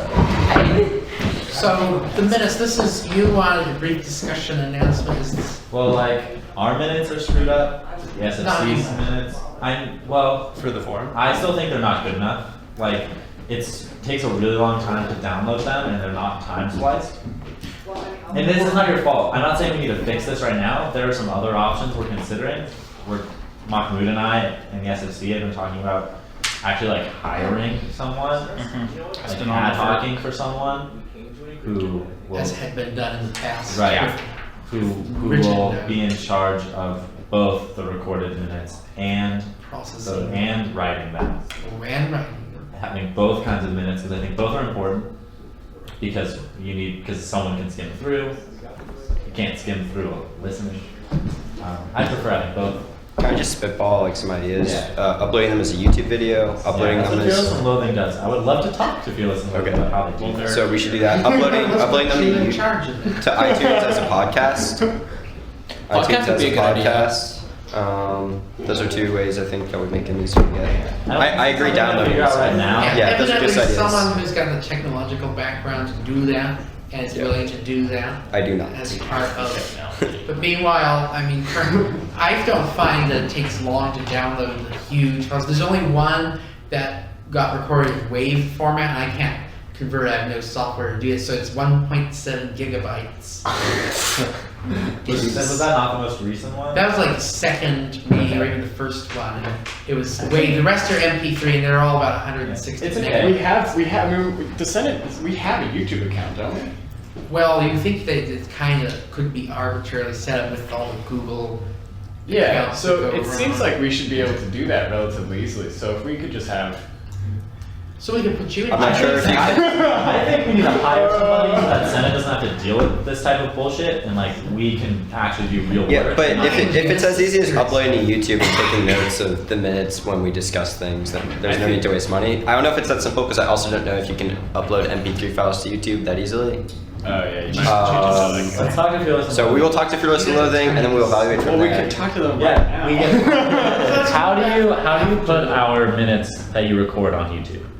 I don't particularly do that process, but I can get you in touch with the person who does. Will you please send the Senate account an email? Sure. That would be Senate. amazing. Senate@illinois.edu. Thank you. Yep. Yes. It is. Yep, we will get in contact then. Thank you. Thanks.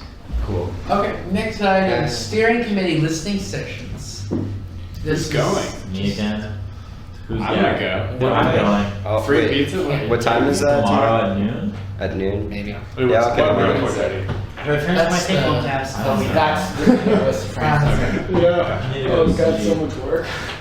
I think that I'm gonna like read something basically that's like, we want more students input on the steering committee. I think I'm gonna ask whoever's like who agrees with that idea to like stand up. Hoping the 3 students, Mahmoud, Sophie Davis, and Ryan Deering will also stand up. If you could come, that would be awesome. And also, I think it's just like a great opportunity to like, you hear people of all these problems, and if they're gonna get there, if they have shown a revealed interest to go to a steering committee listening session, they probably will go to a working group. What's the room number? I don't know, I need to look. Okay, cool. Well, You want just Came 300, type, you should send an email to everyone and send it reminding us tomorrow morning. I know, I should do it. No, I Do you want it? do Will a you lot. send me an email? I will send the email if I can figure out I'll send it right now if I can. Thank you, Jordan. Meanwhile, outreach, well, you put that. Well, no, I didn't put that, but I had something that I wanted to bring up that we talked about. In the outreach committee, we talked about putting out a poster to get attention about the lack of interest in committees. I finished that poster. I sent out an email. I kind of fucked it up in that I didn't put. Yeah, I was looking for I fucked up that email in that 1, I didn't put a subject. 2, I forgot to attach it. I must have hit send, not realized it. But it's done. and I want to get this printed through print services. Run up about 60 copies around school. I don't know how we get money approved for this. Talk to treasurer. Yeah, like we just like no, it's easy. All we need is the FRAP number. And Justin knows how. Yeah, You know, I've done it too. I'll talk to you about it. Cool, yeah. Anyway, yeah, run it out. Yeah. Everything with Chris Law. The other thing I'm gonna say is like I'm gonna share the review articles with us in it on Facebook. Also, the editorial that 14 of the 15 of us signed. Although you can't tell that by looking at the article. Yeah, they didn't online you can. I can show you the I saw the email. I was kind of upset with them, but he like did not tell me they were gonna do that and then send me an email like after the newspaper already printed, like, sorry, I should have told you this before. And stupid. It Whatever. It was pretty funny. But it's okay. On the online version, you can see every person who signed it. Still. No, it's really it frustrated me. And they acknowledged their mistake. But what I am gonna say is like share, like. Also, if you have a working group and you think you did something cool, send it along. I'll put it on Facebook. I have gotten over 100 new likes on it. The Facebook page had like 180 likes. Yeah, invite your friends to like the page. Now it has 290 plus. Invite all your friends. Like, let's make this like a central space for kids to go get information, not just about like what's going on in the Senate, but also like maybe what's going on campus. I think that'd be pretty cool. Is there an incentive to getting lots of likes? Just more people will see what you write. Shows up It'll in show up on the news news feeds. feed. Nothing else? No. Okay. Next facilitator. And well, when is the next meeting? Well, Sunday after. Yeah, I think for the budgeting thing, since I have like been with the SOC and gone through the process of budgeting like a lot and like understand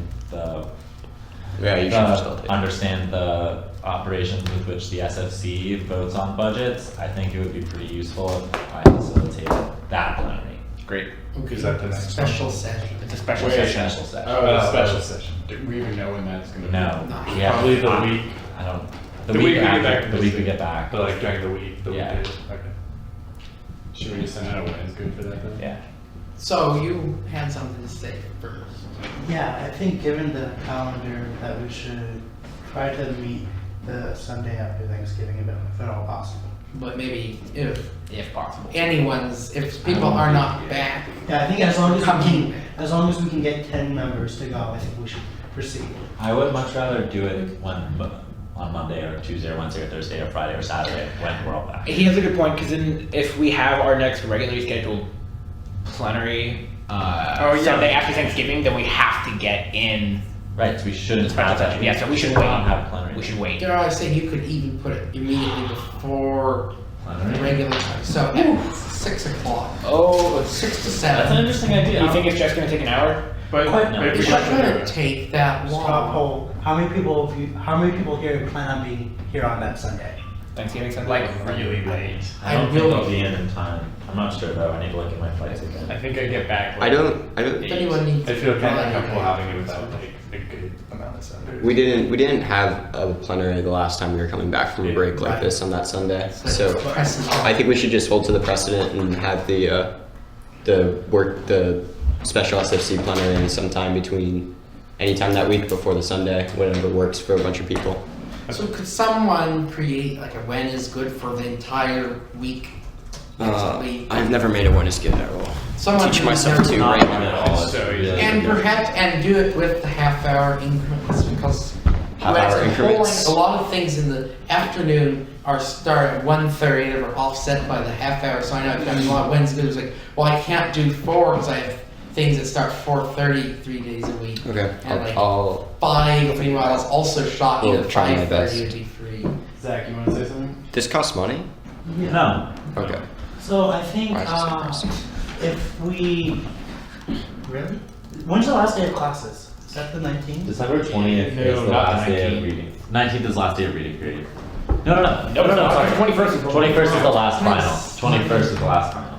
So 20th is last is final. the 14th during the reading period then? Yes. Okay, so I guess if we, with the explicit knowledge that there are the Sunday before the 1st, so the Sunday after Thanksgiving, and the Sunday after are the only 2 Sundays left. I think we should go through that we can have meetings. So I guess if we're gonna hold it the week after, then we should know that that's also gonna be our last meeting. I haven't started. That's the only reason I was suggesting on having it. Yeah. The Sunday after. Is this Conlaw? next is the last. God damn, dude. So yeah, we Before we come can't do it in. after the 7th because it would be during. Are you pacifying that or? No. I don't remember when we actually officially stop and become an interim. It would be better if I failed faster. The Senate's not required to meet regularly once it's an interim Senate. Oh, I don't see a way. Oh, never mind. Well, yeah, it is Yeah, we better. can't. That's good. That would be. I'm not sure. I don't know there's no precedent for that. I mean, I'm gonna go talk to a I would. Yeah, we can figure that out with the. Should we just decide then who's going to facilitate next? So we get back. Oh, sorry, really quick. We get back from Thanksgiving break on Sunday, the 30th. Okay, so I'm going to do the One Is Good from then until the next Sunday. Okay, cool. Exciting. Thank you. Does this work like this? I don't even know. So meanwhile, then, it's not particularly important to decide who is going to facilitate. Then clearly you have expressed interest to facilitate the special session. I think we can just have that and be noted. I'll facilitate next, regular. All right. Have you done it before? No. Okay, then we need to, I guess, then not every Senate member will have. Yeah, not everyone's gonna be able to facilitate. But because then we're not. Enough meetings, so I guess we can't appoint people then. Yeah. It'll be okay. Do we just, we'll probably Make just Sarah's job easier. I'm in the bylaws. Or whatever. Well, it's not a requirement to just do it, but It's it's okay. an encouraged thing that every senator be in turn to Yeah. do it. So clearly, like maybe next 14 season, senators do a little someone else. pretend. All right, Let's not so talk about math ever. let's check out. No, let's veto the checkout. I think we should forego that. If you have no further business, this meeting is adjourned. You can log this as 10 o'clock. We go to the nearest 15 I find strange that we were exceeding the maximum capacity for this room for fire safety. There were not that many people in this room. There were fairly. Zoe Bronstein said 20 is the maximum. That's this room is huge. Chairs in here. Exactly. They were encouraging.